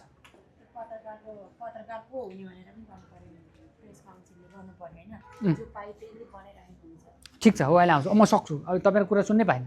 अनि त्यसपछि त्यो समाचार कसैले धम्की दिन्छ नि, धम्की दियो भनेर पनि काउन्सिल दिन पाउन्नौ भनेर बोले हुन्छ। कति पत्रकारलाई समाचार लेखिहालेर गिरफ्तार गरेर पक्रेर लग्यो हुन्छ नि, हामीले हेर्ने हो, हाम्रो कार्यक्षेत्र हो, तिमीले पक्रेर पाउँछौ पुलिस लगाएर भनेर चाहिँ त्यहाँ पनि कारवाही के अरे त्यो सम्बन्धित निकायलाई चाहिँ वक्तव्यबाजी गरेर फोनबाट भेटेर गरे हुन्छ। अहिले हाम्रो अभियान छ, पहिला पनि हामीले गरेको थियौँ, अहिले हामी 3 दिनबाट अघि मात्र 4वटा अनलाइनमा हामीले यसरी चाहिँ भिजिट गऱ्यौँ, फिल्ड भिजिट गऱ्यौँ। पहिला हामीले 6वटा टेलिभिजनलाई फिल्ड भिजिट गरेको थियौँ, के छ त्यहाँको अवस्था, पत्रकार अवस्था के छ, तलब पाएको छै छैन, समाचार लेख्न दिन्छन् दिन्नन्, लेखेको आधारमा धम्की आएको छै छैन भनेर त्यस्तो कुराहरू पनि गर्छ। यो पनि एउटा पत्रकारको लेख्न बोल्न भनौँ न के अरे अथवा त्यो समाचार सम्प्रेषण गर्न पाउने अधिकार कुण्ठित गर्न अथवा प्रेस स्वतन्त्रताको उल्लङ्घन गर्न पाइन्न कुनै पक्षबाट। त्यस्तै फेरि पत्रकारले पनि उदाहरणको लागि पत्रकारले पनि प्रेस फ्रिडम छ भन्दैमा हामी यहाँ क्लासमा बसिरहेछौँ, कोही एउटा चाहिँ अपिल जस्ता मान्छे अपिल त्रिपाठी नाम सुन्नुभएको छैन त, भागे नेउपाने नाम सुन्नु होइन हो नि त, किन तपाईँ हामी मेन पत्रकार भने उहाँको नाम बढी सुन्छौँ, किन उहाँहरू हाइलाइटेड हुनुहुन्छ नि त, युट्युबले सोसियल मिडियाले हाइलाइटेड बनायो नि। यहाँ ढोका खोला ड्याङ्गाएर के हो तपाईँ त्यहाँ बिहान अफिस जाने मान्छे 9 बजे लाग्छ, यहाँ यस्तो गर्न पाउनुहुन्छ भने मलाई सोध्यो भने के हुन्छ, 10 बजे अफिस पुग्नुपर्छ, तपाईँ यहाँ अहिले पढाइरहनु भएको छ, यस्तो गर्ने 2 तिर जारी खानु पाइन्छ भनेर मलाई भनिदियो। अनि तपाईँहरूलाई पनि यहाँ कतिपय चाहिँ अब निर्दोष हुनुहुन्छ, अनि तपाईँहरूले के गर्यो भने जथाभावी के सोधिदियो भने त्यो आचार संहिता के अरे स्वतन्त्र प्रेस स्वतन्त्रताको दुरुपयोग भएन, त्यो गर्न पाइन्न। यहीँ आउनु छ भने केही सोध्नु छ भने अनुमति लिएर त्यहाँ आउँदैछु, के कुरा छ यसो समय दिनु भन्नुपर्छ क्या, हो तोरीले दोहोरो भूमिका खेल्छ क्या, दोहोरो जिम्मेवारी छ क्या काउन्सिल। एउटा प्रेस फ्रिडमलाई हनन हुन दिन्न, त्यसको भाइलेन्स हुन दिँदैन, अर्को चाहिँ फ्रिडमको हनन भयो भने पनि हेर्छ अथवा दुरुपयोग भयो भने पनि हेर्छ, यो काम पनि गर्छ है। यो दुईवटा महत्त्वपूर्ण काम भने प्रेस आचार संहिताको भने अनि प्रेस फ्रिडमको कुरा गऱ्यो, अरू चाहिँ धेरै काम पनि छन्। काउन्सिलको मात्रै कुरा गर्दा कि अब नेपाल प्रेस काउन्सिल नेपालको कुरा गर्दा अरू काम यसले पत्रकारहरूलाई स्वास्थ्य उपचार क्या, पत्रकारहरू बिरामी भए तर पत्रकार चाहिँ हुनु पऱ्यो भने उहाँहरूलाई चाहिँ अलिअलि सपोर्ट पनि गर्छ क्या, बढीमा रोगको हेरेर अवस्था हेरेर 30,000सम्म सहयोग पनि गर्छ होइन, एउटा त्यो पनि गर्छ। त्यस्तै प्रेस काउन्सिलले अहिले हामीले भने यो आचार संहिताको जागरण काम पनि गर्छ, हामी ठाउँ ठाउँमा हिँडेका भने त्यो पनि गर्छ, जागरण गर्ने क्या पत्रकारको बारेमा के अरे आचार संहिता र उसको बारेमा चाहिँ सचेतना गराउँदैन, यो गर्न पाइन्छ यो पाइन्न भन्दै पनि हिँड्छ। समय समय पत्रकारलाई अनुकूल अनुसार तालिम पनि दिन्छ होइन। त्यस्तै त्यहाँ एउटा काउन्सिलकै काम त होइन तपाईँले सुन्नु होला होइन, तर काउन्सिलमै रहेर गर्दै आएर काउन्सिल काम भनेर बुझिन्छ। त्यहाँ पत्र पत्रिकाको वर्गीकरण अहिले पनि भन्नुभएको थियो, हामी सर उता हुँदा अनौपचारिक रूपमा वर्गीकरण पनि ग्रेडिङ गर्छ क्या, अरू मिडियाको छैन अहिले काउन्सिलको चाहिँ। त्यसको पनि यही ऐनको दफा 10मा उल्लेख छ, पत्र पत्रिकाको बजारको सम्परीक्षण विस्तारको अवस्थाले सम्परीक्षण गर्छ, त्यो पनि अहिलेको अवस्थामा त्यसलाई संशोधन गर्नुपर्ने अवस्था आइसकेको छ। त्यो भए बापत अनि काउन्सिलको दफा 10मा भएको वितरण सम्प्रेषण समितिले गरेको वर्गीकरणलाई आधार मानेर काउन्सिलले चाहिँ सरकारलाई प्रतिवेदन पेश गर्छ, अथवा अहिले त विज्ञापन बोर्ड सरकार मार्फत त्यहाँ जान्छ, नेपाल सञ्चार तथा सूचना प्रविधि मन्त्रालय मार्फत जान्छ। त्यो गरिसकेपछि नेपाल सरकारले त्यस्ता क ख ग घ ABCDमा परेका पत्रिकाहरूलाई लोक कल्याण वेलफेयर एडभर्टाइजमेन्ट भन्छ क्या, लोक कल्याणकारी विज्ञापन दिन्छ। त्यो दिएपछि पनि कतिपय पत्रिका मिडियाहरूलाई चल्न सजिलो भयो नि त होइन, भाषाभाषीका मिडियाहरू, महिलाहरूले चलाएको पत्रिकाहरू, ज्येष्ठ नारीले चलाएको पत्रिकाहरू चल्न सजिलो, त्यो पनि काम गर्छ। अर्को चाहिँ मिडिया विकास कोष भन्ने छ क्या, सुन्नुभएको छ, पढ्नु भएको छ यो मिडिया विकास कोष भन्ने प्रेस काउन्सिल अन्तर्गत एउटा मिडिया विकास कोष समिति छ, उपसमिति छ। सुन्नुभएको छ? आजसम्म सुन्नुभएको थियो? कसैले सुन्नुभएको थियो? कसैले सुन्नुभएको छ है? मिडिया विकास कोष MDF भन्छ है। त्यो मिडिया विकास कोष भनेको छुट्टै फन्ड हो। पहिला त्यही 50 को दशकमा नेपाल सरकार, डेनिस सरकार र प्रेस काउन्सिल भनेर बनाएको होइन, मिडिया विकास कोष MDF। सबै वेबसाइट छ है, मजाले पढ्नु होला, दिनदिनै पढ्नु होला।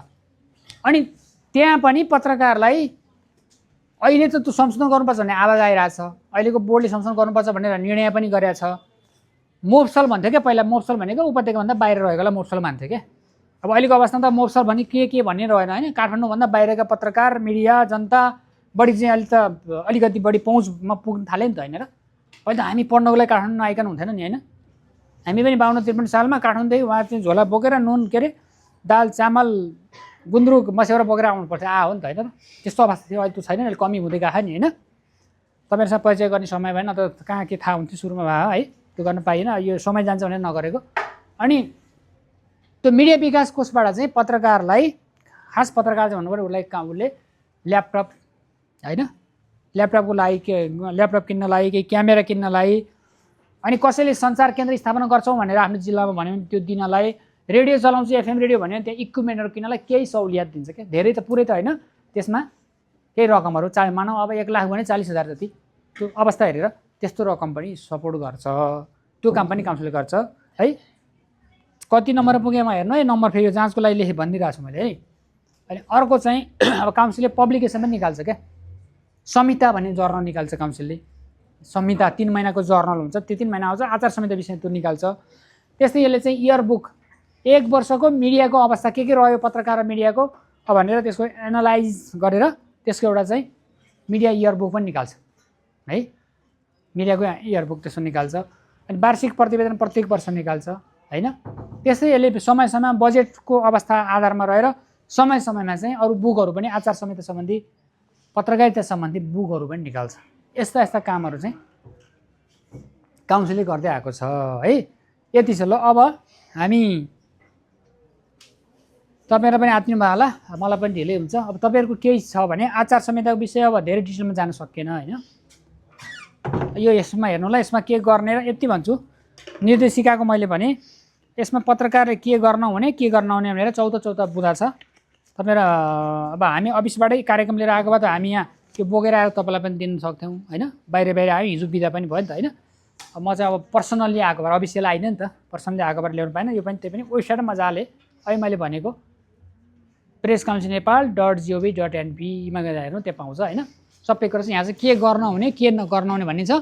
अनि यसमै पनि अब सम्बन्धित मिडियालाई अथवा पत्रकारलाई कारबाही कसरी गर्ने भन्ने पनि यसमा पनि छ। छोटोमा मैले भने 2 मिनटमा सक्ने गरेर यसमा चाहिँ सुरुमा कुनै पनि सञ्चार माध्यमले कसैको पत्रकार मात्र कसैको विषयमा चाहिँ जथाभावी लेख्यो ल, मानौँ उसले लेखेको कुरा तथ्यगत लेख्नै पर्यो होइन, पत्रकार कामै लेख्ने हो होइन, मास्टर कामै पढाउने हो भने जस्तो होइन र होइन।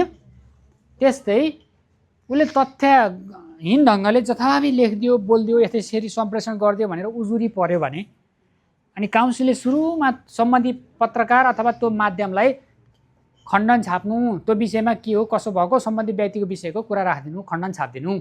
पत्रिका हो भने खण्डन छापिदिनु, अनलाइन हो भने खण्डन छापिदिनु, रेडियो हो भने उहाँको बोली राखेर प्रसारण गरिदिनु, टिभी हो भने पनि उहाँको मिल्छ भने फोटोसहित उहाँको बनाइराखिदिनु भनेर त्यसरी चाहिँ आह्वान गर्छ। त्यो उहाँ सम्बन्धित मिडियाले गरेन होइन, अथवा काउन्सिलको कुरालाई मानेन भने फेरि पनि काउन्सिलले यो के कसो भएको भनेर उहाँहरूलाई चाहिँ सोध्छ क्या, जवाब सोध्छ क्या। त्यो जवाब सोद्धा पनि उहाँले राज्यको निकाय हो, यसरी गठन भएको काउन्सिल हो, पत्रकारलाई चाहिँ यसरी हेर्ने, मिडियालाई हेर्ने, वाच गर्ने अधिकार पाएको संस्था हो, त्यो गर्दा पनि उहाँहरूले मान्नु भएन भने के सोध्छ, फेरि स्पष्टीकरण सोध्छ है। यो चरण क्या तपाईँले बुझ्नुपर्ने चरण, स्पष्टीकरण सोध्छ यहाँ छ, यो पनि हेर्नु होला। त्यो पनि स्पष्टीकरण सोद्धा नि मानेन भने तपाईँलाई अवज्ञाकारीको सूचीमा डिसओबिडियन्टको सूचीमा किन नराख्ने भनेर सोध्छ। त्यो पनि मानेन है। अझ त्योभन्दा अगाडि त 3 पटकसम्म पत्रचार गरे हुन्छ। ताकेता पहिलो पत्र, फेरि दोस्रो ताकेता भनेर पत्र, तेस्रो फेरि पुनः ताकेता भनेर पत्र। कति लोयल भए पत्रकारप्रति हेर्नु त। अनि फेरि अर्कोपल्ट चाहिँ अन्तिम ताकेता भनेर पत्र पठाउँछ कि अन्तिम ताकेता हो। यति पनि नभनेपछि यो कारबाहीको चरणहरू बढ्दै जान्छ। यति गर्दा अवज्ञाकारीको सूचीमा किन नराख्ने भन्दा पनि मानेन भने यदि पत्रकार र त्यो सम्बन्धी सञ्चार माध्यमले राज्यबाट कुनै सुविधा पाउने रहेछ भने, अहिले मैले लोककल्याणकारी विज्ञापन भनेको थिएँ नि होइन, अनलाइनको हकमा त्यो छैन, रेडियो टिभीको हकमा त अहिले त्यो छैन होइन। त्यस्तो वर्गीकरण गरेर त्यो पाएको हकमा चाहिँ यदि उसले मानेन भने यो सेवा सुविधा रोक्न अथवा पत्रकारले प्रेस पास लिएको रहेछ नि त्यो निलम्बन गर्न भनेर सम्बन्धित निकायमा लेखी पठाउँछ है। यो गर्दा पनि ऊ मानेन। तर रेडियो र टिभीको हकमा चाहिँ फेरि यता सरकारले अर्कै ढङ्गबाट एडहरू दिन्छ है। फेरि यता पत्र पत्रिका हकमा चाहिँ ग्रेडिङबाट, अरू रेडियोको उमा पनि सरकारले के विज्ञापनहरू दिन्छ, त्यो छुट्टै छ। फेरि अनलाइनको हकमा चाहिँ वर्गीकरण गर्ने यो गर्ने भने त्यस्तो बनिसकेको छैन। त्यति पनि भनेन भने बल्ल उसलाई चाहिँ अन्तिममा ऊ स्वत ब्ल्याकलिस्टमा जान्छ क्या, कालो सूची भन्ने सुन्नुभयो नि होइन। त्यति गर्दा पनि मानेन। तपाईँ सुन्नुभयो होला काउन्सिलले ब्ल्याकलिस्टमा राख्यो, कालो सूचीमा राख्यो, यस्तो निरङ्कुश भयो, पत्र मात्रै पठाउँछ भनेर सुन्नुभयो होला फेसबुकतिर सुन्नुभयो है, कति सुन्नुभयो होला। त्यो नि यो चाहिँ अन्तिममा चाहिँ यो यही प्रोसिड्युर अनुसार, यही कार्यविधि अनुसार ब्ल्याकलिस्टमा जान्छ क्या, कालो सूचीमा पर्ने त्यसरी पर्छ। त्यसकारण यो कारबाहीको प्रक्रिया पनि यस्तो छ। लु अब तपाईँका कुराहरू सुनौँ। केही गर्न पनि टु दि पोइन्ट क्वेसन मात्रै सोध्नु होला। ल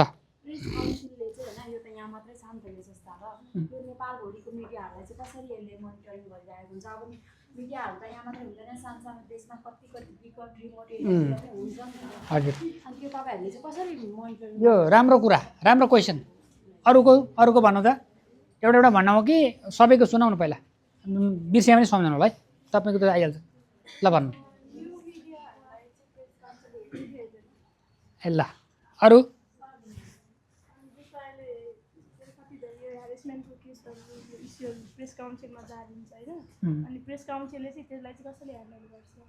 ह्यारेस भनेको कस्तो, यो महिला लैङ्गिक सबै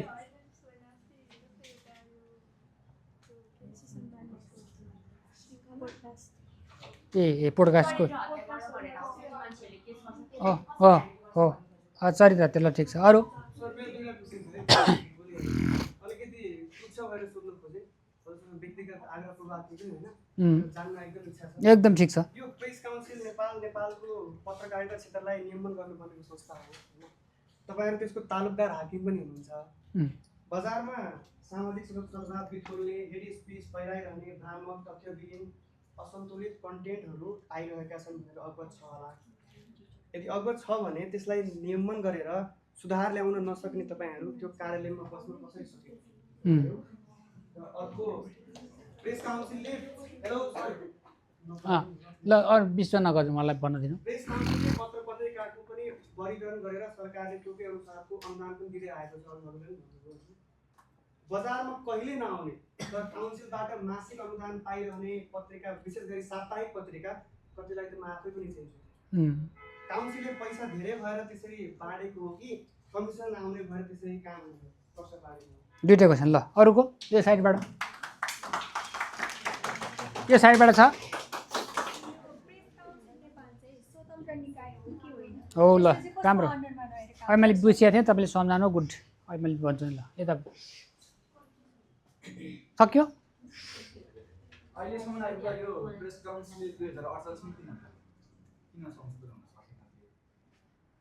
ल ठिक छ।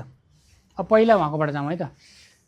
प्रेस काउन्सिलले देशभरिका अथवा भनौँ विदेशमै छ नि पत्रकार होइन, नेपाली पत्रकारको त नेपाल पत्रकार महासङ्घ शाखा त विदेशमै छ नि, अन्तर्राष्ट्रिय शाखा बनाउनु भयो नि उहाँहरूले होइन। कसरी अनुगमन गरे भन्ने कुरा गर्नुभयो। 1 नम्बरमा चाहिँ अहिलेसम्मको बाहिरको प्रवृत्तिलाई अथवा अवस्थालाई हेऱ्यो भने काउन्सिल भनेको प्राय चाहिँ सेन्टरमै हुँदो रहेछ है।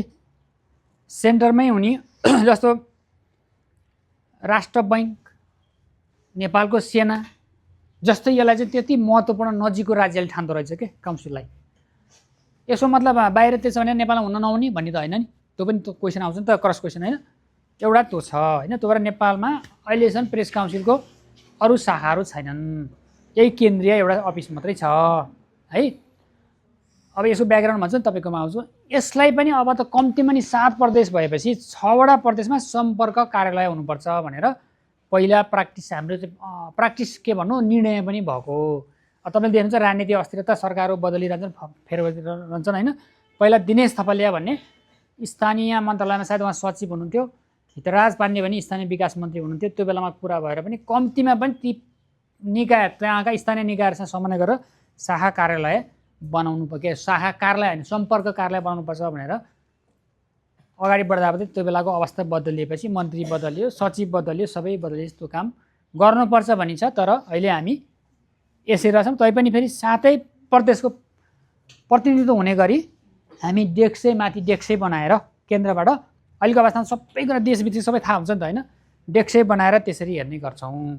जस्तो अब 77वटा जिल्ला छ, त्यो जिल्ला भए पनि त महासङ्घ छ नि, त्यहाँको पत्रकार महासङ्घसँग समन्वय गरेर होइन हामी त्यो युनिटी बनाएर त्यसरी चाहिँ केन्द्रबाट पनि त्यसरी गर्छौँ। र अर्को हाम्रो तपाईँले भिजिट गर्दा देख्नुहुन्छ अनलाइन रेडियो र टिभीको हकमा अलिकति हाम्रो गर्न सकेको छैन। अनलाइन रेडियोको हकमा हाम्रो त्यो सर्भर रुम छ क्या। तपाईँ अब मैले त यहाँ प्रेजेन्टेसन भएको त तपाईँलाई थाहा हुन्थ्यो होइन। सर्भर रुम छ अनि हामीले जति पनि रेडियोहरू इन्टरनेटमा आधारित रेडियो छन् ती हाम्रोमा रेकर्डेड हुन्छन्, जति पनि अनलाइन छन् ती अनलाइनहरू हाम्रोमा रेकर्डेड हुन्छ क्या।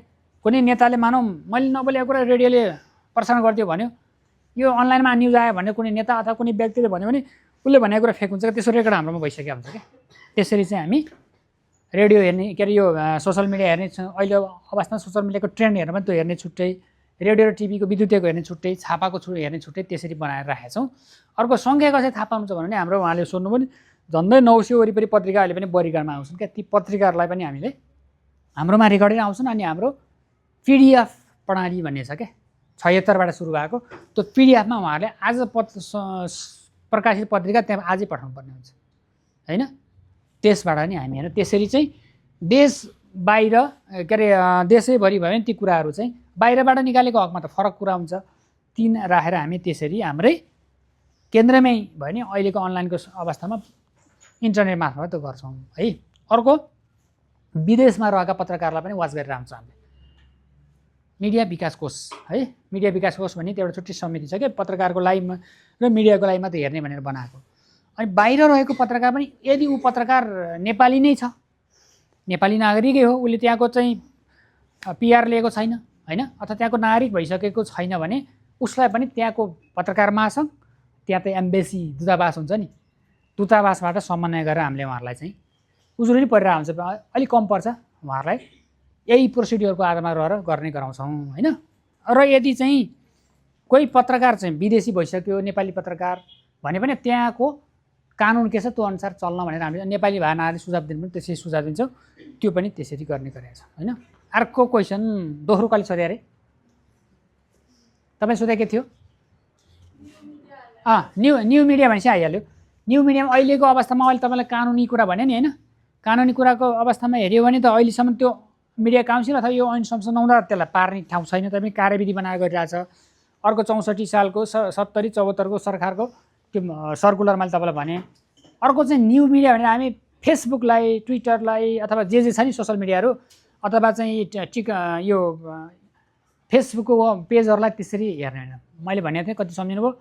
त्यो यदि पत्रकार हो होइन, फेरि पत्रकारलाई धेरै चलायो भने उसो फेरि अहिले हामीले भने जस्तै अभिव्यक्ति स्वतन्त्रता कुरा छ नि, फेरि उसले फेरि हाम्रो चाहिँ अभिव्यक्ति स्वतन्त्रता हनन गर्यो भन्छ होइन। संविधानमा अभिव्यक्ति स्वतन्त्रता उल्लेख छ, पूर्ण प्रेस स्वतन्त्रता भने अभिव्यक्ति स्वतन्त्रता हनन गर्यो भन्छ भने उसलाई धेरै चलाउनु भएन। यदि उसले चाहिँ पत्रकार हो नि, पत्रकार भएर हिँडिसकेपछि उसले इथिक्स फेरि काम गर्छ भने त काउन्सिलले त वाच गर्ने पनि। डक्टरको भन्ने डक्टरको काउन्सिलले हेर्छ नि, यहाँ सरले भन्नुभएको छ नि, नर्सिङ हुने नर्स हुने नर्सिङ काउन्सिलले हेर्छ, वकिल हुने वकिलको काउन्सिल छ होइन, बार एसोसिएसन भन्ने छ, बार काउन्सिल भन्ने छ, त्यसरी हेर्छ नि। हो त्यस्तो पत्रकार र जुन मिडिया हो होइन, सोसल मिडिया फरक छ, बुझिहाल्नु भएको छ, यसो धेरै व्याख्या नभइहाल्यो होइन। जुन मिडिया हो र उसले चाहिँ आफ्नो फेसबुक पेज अथवा केही बनाएर चाहिँ जथाभावी गरेको छ नि त्यसलाई वाच गर्ने क्या, सुन्नु है त, त्यसलाई हेर्छ। तर सोलो डोलो भएभरका सबै सोसल मिडियालाई हेर्ने टिओआर पनि काउन्सिलको होइन, कार्यक्षेत्र होइन, अधिकार क्षेत्र होइन र हेर्न पनि सक्दैन। प्रहरीले गर्न सकेको छैन होइन, र सरकारले नसकेर त जनजी आन्दोलन भयो होइन, सिङ्गो सरकारले नसकेर जनजी आन्दोलन भयो नि त बन्द गर्दाखेरि होइन। कत्रो विधानसभा कति ध्वस्त भयो मान्छे, कति 76 जना, कस्ता मान्छे मऱ्यो दोस्रो कुरा, तर 76 जना हेर्नु त्यत्रो भयो नि त होइन मानव के किसिमले भने त क्षति भयो नि मानवीय क्षति होइन हो त्यो भएर सोसल मिडिया अनलाइनसम्म हेर्छौँ छापा रेडियो टिभी अनलाइन चाहिँ हेरिहाल्छ त्यहाँ प्रष्ट हुनु त्यहाँ सोसल मिडिया हेर्दैन तर सोसल मिडिया कस्तो हेर्छ जसले चाहिँ पत्रकारले सोसल मिडिया आफ्नो पेज चलाउँछ अथवा मानौ हाम्रै सरले चाहिँ आज यो गरेर गरौँ नि उहाँले अब सही गलत के दियो भने हामीले हेर्छौँ क्या त्यस्तो त हेर्नु पऱ्यो नि त होइन काउन्सिललाई विवादी पार्ने कुरा त आयो भने अथवा नभएको कुरा आयो भने अथवा कुनै काउन्सिल मात्र भने कुनै व्यक्तिको विरुद्धमा आयो भने हेऱ्यो नि त्यो हेर्छ अर्को चाहिँ अब तेस्रो प्रश्न भन्नु त फेरि बेसी हालिदिन्छु मैले तपाईँले सुन्नुभयो है उहाँले सुन्नुभएको चाहिँ अब भनिसकेको थिएको त सानो कुरो थियो भन्नु त ए हेरेसको कुरा गर्नु होइन हो चरित्र हत्या चाहिँ अधिकांश उजुरी अहिले हेर्नु भने 147वटा उजुरी परिसकेको छ त्यो गएको साउनबाट आजको दिनसम्म भने हिजो शुक्रबारसम्म भनौँ न हेर्नु भने 147 जति उजुरी परिसकेको छ त्यसमा अधिकांशको यो चरित्र हत्याको हुन्छ क्या त्यस्तोमा नि हामी के गर्छौँ उजुरी लिन्छौँ कारबाहीको प्रोसिड्युर यही छ र दुई पक्ष मिल्न चाहे अथवा संवाद गर्न चाहे भने हामी संवाद पनि गराउँछौँ संवाद गराएर नि गराउँछौँ र यदि त्यो संवाद गर्दा नि मिलेन हामीले गर्दा पनि मिलेन र उहाँलाई चित्त बुझेन भने त्यसपछि म फेरि सम्बन्धी फेरि अदालत जान सक्छ तर बढी चाहिँ फेरि चरित्र हत्याकै विषय पर्छ है चरित्र हत्या र फेक के अलि यो फेक अनि यो सामाजिक सभा खलबलले पनि त्यस्ता कुराहरू बढी आउने गर्छन् होइन र अर्को अब यसमा मैले तपाईँलाई भन्ने छुट्याएँ सम्झाइहाल्छु त्यसमा पनि सर अब 2-4वटा क्वेसन छ त्यसमा पनि काउन्सिलले गर्ने एउटा उजुरीको आधारमा गर्छ उजुरी सम्बन्धी व्यक्ति जो प्रभावित भयो नि उसले हाल्छ अथवा उहाँहरूको शब्दमा पीडित भयो नि उहाँले हाल्नुहुन्छ अर्को काउन्सिलले सो अनुगमन पनि गर्छ क्या सेल्फ मोनिटरिङ भन्छ क्या त्यसलाई सेल्फ मोनिटरिङ आफै जस्तो महिलाको विषयमा जो तपाईँ लेख्यो अहिले हामीले निर्देशिका कुरा गर्यौँ बालबालिकाको विषयमा लेख्यो राष्ट्रलाई टुक्र्याउने कुरा लेख्यो जातीय सद्भाव भड्काउने कुरा लेख्यो यो धर्म शर्मा यसो विषयमा लेख्यो हो यस्ता विषयलाई चाहिँ विवाद बनाएर नभएको कुरालाई फेक बनाएर लेख्यो भने अथवा सम्प्रेषण गर्यो भने त्यस्तोलाई पनि सो अनुगमन गर्छ त्यो गर्छ है त्यसरी गर्छ अर्को तपाईँलाई यही प्रसङ्ग भन्छु म यसमा चाहिँ तपाईँ सुन्नु पनि भयो होला अस्ति कतिपय मिडियालाई चाहिँ पत्र पठाउँदाखेरि अहिलेकै नेता हाम्रो केपी ओली शर्मा ओलीको विषयमा चाहिँ बोल्ने कुरालाई पनि समाचार बनाएर पत्र काट्यो भनेर हात सुन्नुभएको छ कसैले हो त्यसमा के भने सबै कुरा उहाँको भाषणलाई त्यसो गरेको होइन कुनै पनि नेताको उहाँको मात्र होइन कुनै पनि नेता अहिले पछिल्ला जन्मिएका चाहिँ अभियन्ता पनि भनौँ न के तामाङ हुनुहुन्छ नि हाम्रो एकजना हो आशिका तामाङसम्मले बोलेका कुराहरू अब अभियन्ता भनेर आयो ठुलो मिडिया ल्याइदिन्छ होइन त्यो त काउन्सिलले चाहेर नचाहिने हेर्नु पऱ्यो होइन हेर्नै पर्ने बाध्यता हुन्छ नि होइन त्यहाँ चाहिँ के हो भने उहाँको भाषणलाई होइन तर उहाँले बोलेको एउटा कुरा छ सायद त्यो बाह्रको घटना सिमारा घटना लिएर उहाँले चाहिँ घुमाएर नाकमा हान्ने कि यस्तै के फन्का मारेर हान्ने भन्ने एउटा चाहिँ त्यो कुरालाई मात्रै हालेको छ क्या रिल बनाएर भनेको के भने तिमीले त्यो भाषण दियौ तर भाषणको सबै कुरा फालेर त्यो उत्तेजित बनाउनु यहाँ भने नि त उत्तेजना फैलाउने हिंसा फैलाउने कुरा गर्नु भने आज छ होइन त्यति कुरा मात्रै नराख त्यसलाई चाहिँ सच्याउ होइन भनेको हो क्या त्यति कुरा है यो विषय यसो भयो अनि अर्को हाम्रो यहाँ के सोध्नु भएको थियो बहिनीले ए चरित्र हत्या कुरा तपाईँले गर्नु अनि तपाईँले अर्को के सुन्नु भएको थियो भन्नु त प्रेस काउन्सिल नेपाल चाहिँ स्वतन्त्र निकाय हो या अनि प्रेस काउन्सिल पनि यस्तो है प्रेस काउन्सिल नेपाल चाहिँ अहिले मैले भन्दै थिएँ नेपाल होइन अरू काउन्सिलहरू प्राय 3 प्रकारको काउन्सिल हुन्छ क्या संसारमा एउटा काउन्सिल चाहिँ एकदम पूर्ण क्या स्वतन्त्र अथवा स्वायत्त अटोनोमस हुन्छ होइन एउटा चाहिँ अर्ध हुन्छ क्या अर्ध अलिअलि स्वायत्त पनि हो अलिअलि सरकारी पनि हो भने जस्तो क्या त्यो क्या यता पनि बाँध्यो उता बाँधेर त्यो मान्छे पूर्ण स्वतन्त्र नभएको क्या त्यस्तो हुन्छ अर्को चाहिँ पूर्ण सरकारी हुन्छ क्या 3 प्रकारको अहिलेसम्म हेर्दाखेरि काउन्सिलहरू यो संसारमा 3 प्रकार देखिन्छ अब पूर्ण स्वतन्त्र प्रेस काउन्सिल भने चाहिँ अहिले त छैन कि बेलायतमा कि अमेरिकामा त्यहाँ चाहिँ अलिकति सरकारसँग पनि एकदम टाइअप नहुने सरकारले बजेट पनि दिनु नपर्ने आफ्नै बजेटले चल्ने त्यस्तो काउन्सिल हुन्थ्यो होइन त्यो अहिले बिरलै छ होइन अब दक्षिण एसियाको मैले भनिहालेँ इन्डियाको काउन्सिल अलिकति स्वतन्त्र छ त्यो किनभने त्यसले आफ्नो पैसा आफ्नो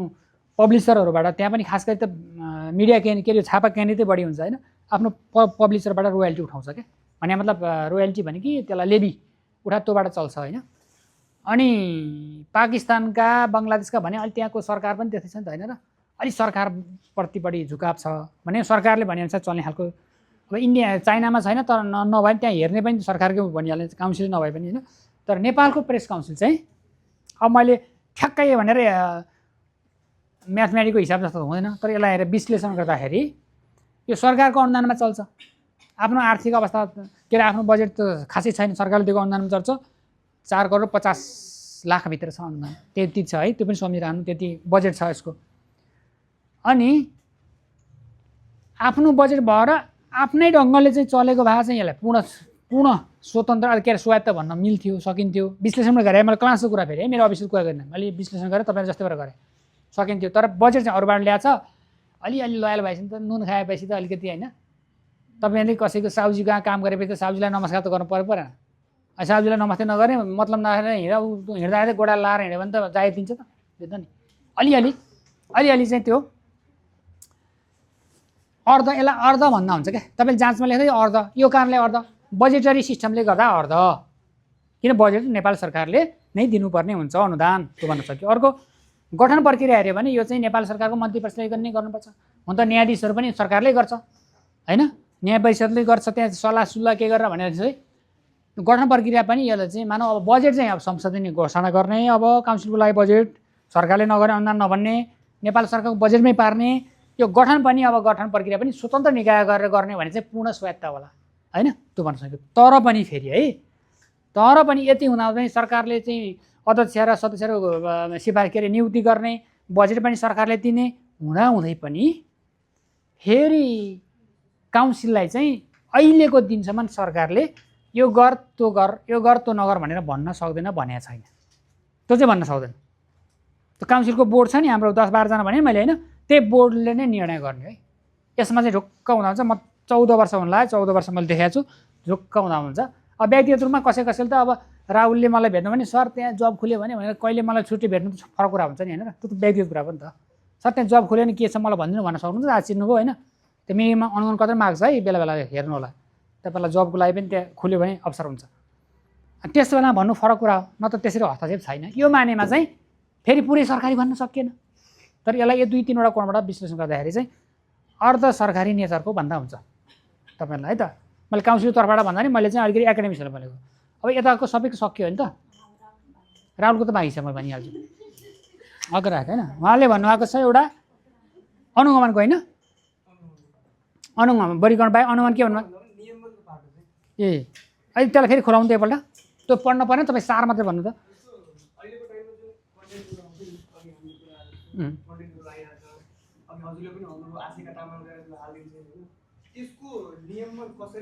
ए ल ल ल त्यसको चाहिँ एकदमै अनुगमन सेकेन्ड याद छ मलाई। अनि त्यसको चाहिँ अनुगमन मैले धेरै त सुरुदेखि भनेँ, तर तपाईँले त सम्झाउनु फेरि त्यसलाई सम्झाएँ होइन। अनुगमन गर्ने तरिका, यसको प्रक्रिया त यहाँ छ नि, सबै भनिहालेँ। अर्को चाहिँ एउटा कुरा अप्ठ्यारो भनेको अहिले भन्नुभएको थियो, कहिले किन संशोधन भएन भन्नुभएको थियो है कहिले, यो त अहिले राजनीतिक अस्थिरता, हामीले भन्यो नि राजनीतिक अस्थिरताले गर्दा हो, सरकारहरूको ध्यान नपुगेरै हो। अथवा अहिलेसम्म काउन्सिलमा गएर सञ्चालन गर्नेहरूले खास गरी 60सम्म त समस्या भएन, 60-64बाट यता यी मिडिया, सोसियल मिडियाहरू, यी अनलाइन मिडियाहरू आइसकेपछि संशोधनलाई बढाउनु पर्थ्यो, उहाँहरूले गर्न सक्नु भएन भन्नु पऱ्यो। अर्को चाहिँ राजनीतिक अस्थिरता भन्यो नि, 2 पटकसम्म मिडिया काउन्सिल आयो अनि आफै गयो त, अब संसदले गएपछि काउन्सिलले गयो, काउन्सिल मात्र सबै देशमा भए सबै कानुन गयो त होइन, त्यो कारणले गर्दा चाहिँ ढिलो भएको सँगसँगै। अर्को चाहिँ हामीले गरिरहेछौँ राहुल होइन, सबै गरिरहेका छौँ, तर चाहिँ के भने एउटा कुरा प्रश्न बुझ्नुपर्छ क्या, एउटा कुरा के प्रश्न बुझ्नु भने काउन्सिल भनेको प्रहरी होइन, सेना होइन, दण्ड लाएर पत्रकारलाई यस्तो लेख्ने, पत्रकारलाई सम्मान पनि चाहिन्छ। एउटा चिठी काट्यो भने काउन्सिलले चिठी काट्यो भने फेसबुकबाजी गर्छ नि होइन, त्यति एउटा चिठी के कसो भयो, तपाईँ बाटो हिँडिनु भएको छ, तपाईँको पर्स त एकदम पकेटमारले मारे जस्तो छ है, ख्याल गर्नु भन्न नि नपाउने होइन त। ट्राफिकले त तपाईँ रङ बाटोमा जानुभयो, तपाईँको भोलि चाहिँ एक्सिडेन्ट पर्नलाई भन्न नि नपाउने त, त्यो त उसको त ड्युटी नै हो त, उसको कल्याणको लागि भने होइन र। अहिले मैले भन्थेँ केपी बाको विषय, उहाँको त्यत्रो भाषण आएको छ अनि सबै कुरा फालेर त्यति हाल्दा केपी बाकै विरुद्ध नै हाल्यो जस्तो देखियो नि, पोजिटिभ एङ्गलबाट हेऱ्यो नि, त्यो हेरेर अनि के भन्छ मान्छेहरू, भाषण पनि छाप्न नपाउने भनेर पत्र काट्यो भनेर नेगेटिभ भनिदियो नि त। त्यसलाई पोजिटिभ हेऱ्यो भने त उहाँले बोलेको कुरा सबै छोडेर एउटा-दुईवटा कुरालाई मात्रै भाइरल बनाएर चाहिँ नेगेटिभिटी बढाइदियो भन्न सकिन्थ्यो नि होइन। भने जस्तै एउटा कारण चाहिँ काउन्सिलले उहाँलाई सम्झाउने हो क्या पत्रकारलाई। अब म त युट्युबको विषयमा त अझ त्यहाँ पुग्नै अझै छलफल गरेर बहस गरेर निष्कर्षमा पुग्नै बाँकी छ होइन, सोसल अरू मिडिया विषय पत्रकारलाई सम्झाउने हो। सम्झाउँदा पनि नमानेपछि सुतेको बाहना गरेर उठाउनु सकिन्छ त होइन, भन्नु त त्यो निद्रा बाहना गरेर उठाउनु छैन नि, भर्खर निद्राबाट नजागेर निद्रा उठाउनु छैन त भने अब प्रहरी नै लाएर पक्रे नि थुनाउने भने त कल्पनै गर्न सक्दैन। मैले भने अहिले पनि पत्रकारको प्रोटेक्सन गर्ने हो, मिडिया विकासबाट हो, स्वास्थ्य उपचारबाट हो, लेखन वृत्तितिर होस्, उल्टो पत्रकारलाई दुःख पर्दा नुनचुक के अरे नुनचुक होइन के अरे मलम लगाउने काम गर्छ नि होइन। त्यस्तो गर्ने काउन्सिलले पत्रकारलाई थुनेको हकमा नि विगतमा 70को दशकमा थुने पत्रकारलाई रिहा गरेर ल्याएको छ। अदालतमा केस पर्छ पत्रकारको विषयमा, सञ्चार माध्यम विषयमा अदालतमा कसैले रिट हाल्यो भने काउन्सिलले आफ्नो वकिल राखेर बहस गरेर यो तिमीले गर्ने यो काम हामीले गर्ने गर्छन्। त्यस्तो काउन्सिल थुनाउन सक्छ पत्रकारलाई? सक्दैन नि। हो त्यो गरेर मान्छेलाई भरम चाहिँ कडा कारवाही गरेन के पनि गर्ने भन्ने हुन्छ नि, पहिला त बुझाउने हो नि होइन र, पिट्ने अथवा थुन्ने भन्ने कल्पना गर्दैन। त्यो भएर प्रहरीले चाहिँ कसैलाई गिरफ्तार गरिहाल्यो ल भ्रष्टाचारलाई समय वा पाएर न्युज बन्छ, सोसियल मिडियामा पनि त्यो भाइरल बन्छ नि, तर काउन्सिल त्यो गर्न सक्दैन। एउटा कारण त्यो। अर्को तपाईँलाई मैले भने एउटा कारण चाहिँ अहिले आचार संहिता नमान्ने, भाइरल हुनलाई, भ्युवर्स बढाउनलाई, अहिले त मोनिटाइज फेसबुक पनि मोनिटाइज होइन, त्यो हुनलाई जानी पनि जिम्मेवार पत्रकारले पनि जानी पनि त्यस्ता नभएका कुराहरू राखिदिने कारण त्यो भएको छ। यसो मतलब चाहिँ काउन्सिलले नगर्ने भन्ने होइन। अब हामी जाहिर त्यहाँ तपाईँले भन्नुभएको थियो ठिक पनि हो, त्यो तपाईँले जनताको आवाज बोले त्यो स्वाभाविक पनि हो होइन। अब हामीको पनि त्यहाँ प्रोसिडियर हुन्छ नि त। म भनेको त्यहाँको 9 तह है, त्यहाँ कति छ 10 तह छ, त्यहाँभन्दा माथि बोर्ड छ, बोर्डभन्दा माथि अध्यक्ष भन्दा माथि दुनियाँ पत्रकार छ, महासङ्घ छ होइन। यो सबैको हो क्या, काउन्सिल भनेपछि सबैको हो भनेर सबैले बुझेर जिम्मेवारहरू मान्ने हो भने त्यो समस्या आउन नि त होइन। हामीले त के हो देखेको कुरालाई यस्तो कुरा यो भयो यो गरौँ भनेर सुझाव दिने, त्यहाँ भएको कुरालाई बोर्डले गरेको निर्णयलाई अगाडि बढाउनु त हुने होइन र। मन्त्री परिषदले निर्णयकाले मन्त्री परिषदले गर्छ, त्यहाँको मुख्य सचिवले त्यसलाई चाहिँ प्रमाणित गर्नुहुन्छ, त्यो निर्णय चाहिँ तलकाले कार्यान्वयन गर्ने हो नि त होइन र। हो त्यस्तै मूल कुरो चाहिँ बोर्डमा, पब्लिकमा, सरकारवालाहरूमा यसरी छलफल गरेर हुनु पऱ्यो। अर्को कुरो सबैले आचार संहिता पालना गरिदिनु पऱ्यो। यहाँ बिग्रिया कहाँ छ तपाईँलाई थाहा छ? कति बुझ्नु भएको तपाईँले? खासै प्र्याक्टिसमा हुनु बुझ्नु होला। पत्रकारले पत्रकारको विरुद्ध अहिले लेख्छ क्या, भए नभएको नेताले नेता विषय बोल्नु ठिक छ, आलोचना गर्छन्, राजनीति हो हुन्छ होइन। पत्रकारले लेखेको समाचारलाई पत्रकारले उडाउँछ क्या अहिले खतरा पत्रकारलाई पत्रकारबाटै छ, मिडियालाई मिडियाबाटै छ हेर्नु है। हुन त सर्पले सर्पको खुट्टा देख्छ भन्छन् होइन है, मिडियालाई मिडियाबाटै समस्या छ, डर छ, त्रास हो। त्यो कारणले गर्दाखेरि त्यसरी चाहिँ त्यो भइदियो भने अर्को चाहिँ अनि तपाईँले भनेको कुरा चाहिँ मिडियातिर भन्दा बढी, मिडियामै छन् तथ्यगत कुराहरू छैनन्, अरू कुरा छन्, सोसल मिडिया बढी केन्द्रित भयो क्या। रिलहरू हाल्ने, टिकटक हाल्ने, फेसबुकबाट हाल्ने, त्यो त सोसल मिडियाको पाटो भयो नि। त्यो मिडियाको पाटो अहिले मैले भने हाम्रो पाटो पत्रकार र सम्बन्धित मिडियाले गरेको मात्रै हेर्ने हो। यो त राज्यले हेर्नु पऱ्यो, साइबर ल भनिन्छ, प्रहरीले हेर्नु पऱ्यो। उहाँहरूले पनि सकिरहनु भएको छ, किन सक्नु भएन त? यो त आम, यो त नेपालमा मात्र होइन विश्वको नै समस्या बन्यो नि त होइन र। अनि अर्को यहाँ जथाभावी बोलिदिएपछि नभए मान्छेको कुरा पनि हालिदिएपछि एकछिन पनि कसैले हेऱ्यो भने हेरिदिएपछि त्यसको चाहिँ पैसा आउँछ भन्ने लोभले त्यो भएको। अर्को अब सक्ला नाति जब छ तपाईँको नि। अब वर्गीकरण कुरा गर्नु भने उहाँले भनेको वर्गीकरणमा चाहिँ कतिपय कुरामा तपाईँले भनेको जस्तो पनि हामीले पनि थाहा पाएको छौँ भन्न, त्यो तपाईँले बुझ्नु होला। अहिले मैले वर्गीकरण भने चाहिँ पत्रिकाको वर्गीकरण गरेर त्यहाँबाट राज्यले त्यो पैसा दिने है, फेरि विज्ञापन छाप्नुहुन्छ नि तपाईँ। यस्तै यहाँ विज्ञापन छाप्नुहुन्छ, अब जाडो महिना छ, जाडो महिनामा चाहिँ अब चिसोबाट बचाउँ भन्ने विज्ञापन, त्यो जनताको लागि भने हो नि त होइन र, पब्लिकलाई अवेर गरायो क्या। अथवा गर्मी महिनामा चाहिँ सलाई लाइटहरू जथाभावी नफालौँ, आगो लागि हुनसक्छ भने, डढेलो लाग्न सक्छ भने अवेर गरायो नि त। नुन र चिनी पानी खाउँ भने होइन, त्यस्ता विज्ञापन छापे बापतको यहाँ एउटा बुझाइ छ कि हुन्डी दियो अथवा सरकारले जति पैसा बाँड्यो होइन, त्यो विज्ञापन छापे बापत के होइन। तपाईँ कुनै ठाउँमा जब गर्नुहुन्छ पारिश्रमिक पाउनुहुन्छ नि होइन र, हो पा जस्तै त्यहाँ छापे बापतको पैसा दिने हो क्या राज्यले, त्यो बाँडे पनि होइन, त्यो लोक कल्याणकारी। तर चाहिँ तपाईँले विकृति चाहिँ के छ भने आज होइन पहिलादेखि नै एउटै व्यक्तिले 2-3 मिडिया चलाउँछ अरे भनेर सुनिन्छ, तर हेर्न गयो भने प्रकाशक छुट्टै छ, सम्पादक छुट्टै छ, उही व्यक्ति छैन, कसरी पत्ता लगाउने। तर पनि त्यसमा के हो भने तपाईँले भने त्यसमा अब हामी यसको लागि चाहिँ अब प्रत्येक पत्रिकाको अफिस जाने यो अति भयो होइन यो विषयहरू। तर त्यसमा त्यो फेरि मनलाइदी गर्ने भन्ने झन् जस्तो भने नि वितरण सम्पर्क समितिमा 7 सदस्य हुन्छ, त्यसको अध्यक्ष नेपाल सरकारकै सहसचिव हुनुहुन्छ, त्यही सूचना विभागको महानिर्देशक अध्यक्ष हुनुहुन्छ, काउन्सिलको 1जना मात्र प्रतिनिधि हुन्छ, अनि त्यहाँ विज्ञापन एजेन्सीको प्रतिनिधि हुन्छ, चार्टर एकाउन्टेन्सीको प्रतिनिधि हुन्छ, अनि नेपाल सरकारको उपसचिव प्रतिनिधि हुन्छ, अनि उद्योग वाणिज्य भने 7 सदस्य हुन्छ, अनि एउटा सचिव चाहिँ काउन्सिलको सचिव हुन्छ, तोकेको अधिकृत सचिव हुन्छ, अनि त्यो 7 सदस्यले गर्ने हो नि त, एउटा व्यक्तिले गर्ने होइन नि त हो। अब यसलाई चाहिँ विकृति भयो यो गर्नलाई चाहिँ तत्त पत्रिकाहरूको कार्यालयमा गएर भिजिट गर्ने। अब जस्तै मैले अहिले अनलाइनमा गएर भिजिट गरेँ भन्यो नि, त्यहाँ गएर भिजिट गरिदिने। अनि तपाईँले भने जस्तो चाहिँ बजारमा देखेन त, बजारमा त अहिले कान्तिपुर पनि देख्नु, कान्तिपुरमा नाम लिए मैले ठुलो चर्चित पत्रिका नाम ल्याएँ, बाइस भएन, पूर्वाग्रह भएन। कुनै पनि पत्रिका अहिले खासै बजारमा देख्नु। बजारमा गयो भने पनि त्यो मिठाई पोको पार्ने के पोको पार्न प्रयोग गर्नुहुन्छ साउजीहरूले, पढ्न कसैले पढ्दैन त्यो अवस्था हो नि त। सोसियल मिडिया सबै यहीँ छ होइन। पहिला म एक क्लास लिँदाखेरि 10 वर्ष अगाडि रेडियो सुन्दै आउँथेँ कानमा, अहिले रेडियो सुन्दिनँ। मै त्यस्तो भइसक्यो, यहाँ हेर्छु सोसियल मिडिया हेऱ्यो लिङ्क आउँछ, इन्फर्मेसन थाहा भइहाल्यो, समय पनि बच्छ भन्ने हुन्छ भने त्यस्तो अवस्था हो नि हो। त्यो अवस्थामा सबै पत्रिकाको अवस्था त्यो आएको छ। यसलाई पनि अब नयाँ ढङ्गबाट नीति बनाएर कसरी जाने भनेर त्यो पनि हाम्रो छलफल भइरहेछ। र अर्को हामी कम्तीमा पनि खबरका पत्रिकाको त कार्यालय भिजिट गर्ने भनेर हामी अभियान अस्ति पनि हाम्रो यता पूर्व र यता तराई मधेसमा चाहिँ हाम्रो सरहरू गएर आउनुभयो होइन। अब हामी जान्छौँ त्यो अभियान थालेका छौँ। त्यस कारण यसलाई यसरी बुझौँ ल। अब अरू केही छ त छोटो ढिला भयो? राजशासन छैन, राजशासन छुट्टै सरकारको समाचार सङ्कलन गर्ने न्युज इन्फर्मेसन बैङ्क भन्ने पनि भन्छ होइन। त्यो भयो, त्यो सरकारको छुट्टै ऐन अनुसार चलेको छ, काउन्सिल सरकारको छुट्टै हुन्छ होइन। त्यहाँको निज आउने होइन नि, अझ बुझ्नु भएन। बरु त्यहाँ लेखेको समाचारमा कुनै गल्ती भयो भने उजुरी चाहिँ आउँछ। उजुरी आएको नि छ पहिला एउटा एकछिन सुन्नु त 2-3 मिनट, मलाई ढिलो भएको छ म धेरै गर्दिनँ। अनि रौतहटमा ज्वालामुखी फुट्यो भनेर न्युज आयो, सुन्नु है रमाइलो छ है। रौतहटमा ज्वालामुखी फुट्यो भनेर त्यही राष्ट्रिय समाचार समितिमा समाचार आयो। अनि त्यसको उजुरी हामीले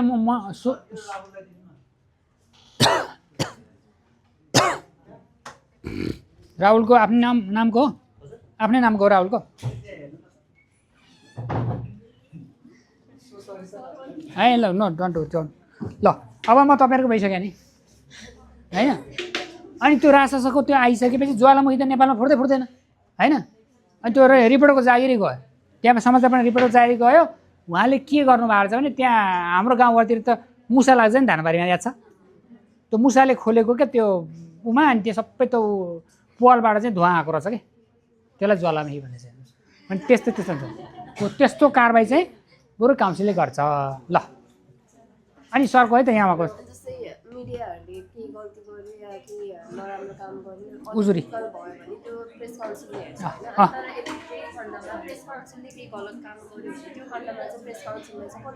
ए अनि प्रेस काउन्सिल सरकारले हेर्छ, जनता तपाईँहरूले हेर्ने, सरकारले हेर्ने, सरकारले हेर्छ नि, पब्लिकले हेर्ने होइन। त्यहाँ त अब नराम्रो काम भने कतिपय अदालतमा जान्छ, अदालतले उठाइदिन सक्छ होइन। कुनै केस जस्तो फेरि अस्ति भर्खर 1 मिनट पर्खौँ त ल, 1 मिनट जस्तो अस्ति भर्खर चाहिँ सुन्नु है त, एउटा माउन्टेन टिभीको विरुद्धमा उजुरी परेको थियो, क्या रिट हालेको थियो अदालतमा सर्वोच्चमा होइन। अनि अस्ति चाहिँ अदालतले के अरे भने त्यो रिटले काउन्सिलले कारबाही गरेको ठिक छ, उसको टिआर अनुसार भनेर रिट खारेज गरिदियो क्या। त्यसरी गरेर काउन्सिलले गरेको काम गलत भयो यस्तो भन्यो भने कसैले तथ्यगत मिडियामा लेख्न पनि सक्छ, अदालतमा गएर उजुरी पनि हाल्न सक्छ, त्यहाँ बस हुन्छ। पब्लिकले वाचमा उहाँले भने जस्तै राहुलले भने जस्तै वाच पनि गर्न सक्छ कसैले होइन। कसैले त्यहाँ करप्सन भ्रष्टाचार गरेर चाहिँ अख्तियारमा हालिदिएर उजुरी गर्न पनि सक्छ, त्यो सबै छैन। अरू जस्तो निकाल्यो भयो त्यस्तै त हुने हो नि। अब यसलाई त कसलाई कारवाही गर्ने भने त्यो बेलाको 48 सालदेखि अहिलेसम्मका सरकार चलाउनेलाई कारवाही फेरि कसले गर्ने आलोचना गरोस्। अब चेन्ज होला, किन चेन्ज होला भने यो मिडिया संसद पुनस्थापना भयो भने पनि मिडिया काउन्सिल आउँछ फेरि, भएन र फेरि चुनाव भएर फागुनमा चुनाव भएर मिडिया काउन्सिल के अरे संसद आयो भने फेरि मिडिया काउन्सिल त्यो जन्मिहाल्छ। एक दिन त आउँछ पक्कै, तर ढिलो चाँडो मात्रै। सुनौ त सर, उहाँको लास्ट मैले धेरै कुरा तपाईँलाई भन्नै पाएन, तपाईँ पनि फेरि यति भने भनौँ, छोटोमा गरौँ है सर। प्रेस काउन्सिल नेपालको बारेमा त सबैले सुनेकै छ। हजुर अब यो जर्नलिजम पढ्नेहरूले त थाहा नै छ। म व्यक्तिगत रूपमा के चाहिँ तपाईँलाई सोध्न चाहन्छु भने तपाईँ प्रेस काउन्सिल नेपालको 9औं तहको चाहिँ नि एउटा जिम्मेवार पत्रकार हुनुहुन्छ। पत्रकार नभनौँ, तपाईँ एउटा कर्मचारी अधिकृत भनौँ, जिम्मेवार अधिकृत हुनुहुन्छ।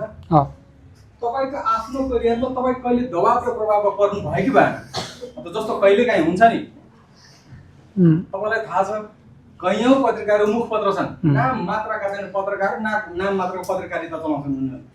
जसले पार्टीले पैसा दिइरहेछ, व्यक्तिले पैसा दिइरहेछ, ठुल्ठुलो चाहिँ अर्गनाइजेसन पैसा दिएको छ उसले उसको कुरा लेख्छ उसले गलत कुरा लेख्दैन गलत कुरा हो भने पनि उसले त्यसलाई तोडमोड गरेर त्यो सामान्य कुरा बनाइदिन्छ त्यसो भए तपाईँको आफ्नै जीवनमा त्यस्तो घटना घटेकै घटेर जुन तपाईँले देखाएको छ त्यो स्वयं तपाईँको मनलाई थाहा छ यो कुरा गलत हो यो गलतै हो भन्ने हुँदा हुँदै पनि तपाईँ प्रभावमा अथवा दबावमा परेर त्यो कुरालाई तपाईँले नजरअन्दाज गर्नु भएको छ कि छैन ल यो चाहिँ क्लासको भन्दा पनि आम पत्रकारको क्वेसन आयो है पत्रकारको अनि जनताले पनि सुन्न चाहने है अब मैले सुरुमा तपाईँलाई भने होइन सुरुमा त म पनि पत्रकारै थिएँ भने म यहाँबाट सुरु गर्न चाहिँ सक्छु है चाँडै सुरुमा पत्रकार भएर म पनि यो गलत कुराको लेख्नुपर्छ भन्ने त पत्रकारले त्यो बनाएको हुन्छ उसको ड्युटी मोटो नै त्यही हुन्छ होइन त भइहाल्छ होइन अर्को तपाईँले भने जस्तै यो गर या त्यो नगर भनेर व्यक्तिगत रूपमा मलाई त्यस्तो केही छैन अहिलेसम्म आएको छैन र अर्को चाहिँ गुनासाहरू चाहिँ आउँछन् पब्लिकबाट यस्तो भएन तपाईँले भने जस्तै तपाईँ यहाँबाट पनि यस्तो यस्तो भयो त्यो बरिगणको विषयलाई लिएर होला उजुरीकै विषयलाई लिएर होला होइन सेवा सुविधा पत्रकार नपाएको विषयले होला कतिले ल्यापटप अब ल्यापटप 7वटा प्रदेशकाले पाउँछ यहाँ चाहिँ पत्रकार चाहिँ 15,000 होइन र तपाईँ त्यहाँ भएर नि एउटा ल्यापटप पनि दिलाइदिनु भनेर गुनासा चाहिँ आउँछन् क्या त्यता त्यस्तो गराइदिनु पर्ने उपचार कोष पनि हामीलाई चाहिँ जम्मा 10,000 उसलाई 30,000 आएछ भने गर्ने कमिटी आएकोसम्म हुन त्यहाँ होइन हो त्यस्ता कुरा चाहिँ आउँछन् तर पर्सनली मलाई त्यस्तो दबाब प्रभाव चाहिँ छैन तर एउटा केही कुरा चाहिँ इन्ट्रेस्टिङ छन् फेरि मैले आफ्नो पढाइ गरेँ होइन है फेरि यसलाई त्यसै नभन्नु होला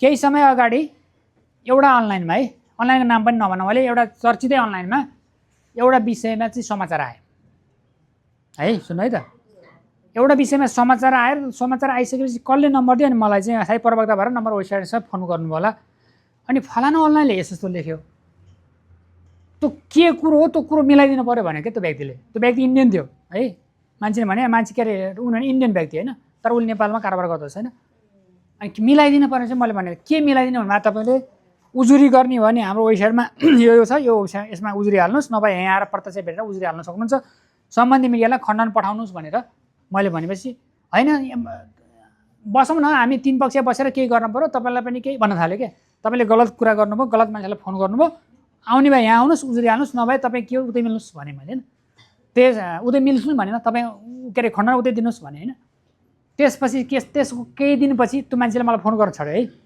केही दिनपछि त्यो अनलाइनमा चाहिँ समाचार आएको थियो त्यो समाचार हटेर विज्ञापन आयो भन्नुभयो नि त्यस्तो छन् तर अरू त्यस्तो चाहिँ छैन भने त्यो मान्छे हामी कहाँ आएन जहाँ कि आउनुपर्छ उजुरीमा त उतै गएर उताको सम्पदासँग मिलेर के गरेर न्युज हटाएर विज्ञापन चाहिँ तर हाम्रो अभिलेखमा त्यो छ फेरि त्यस्तो कुराहरू हामी राख्छौँ ओके केही छ त ल अब सकौँ तपाईँ सबैलाई धन्यवाद है ल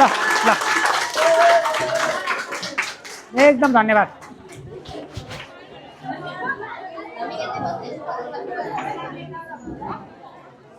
ल ठिक छ ल्याउनु म गरिदिउँ ल थ्याङ्क यू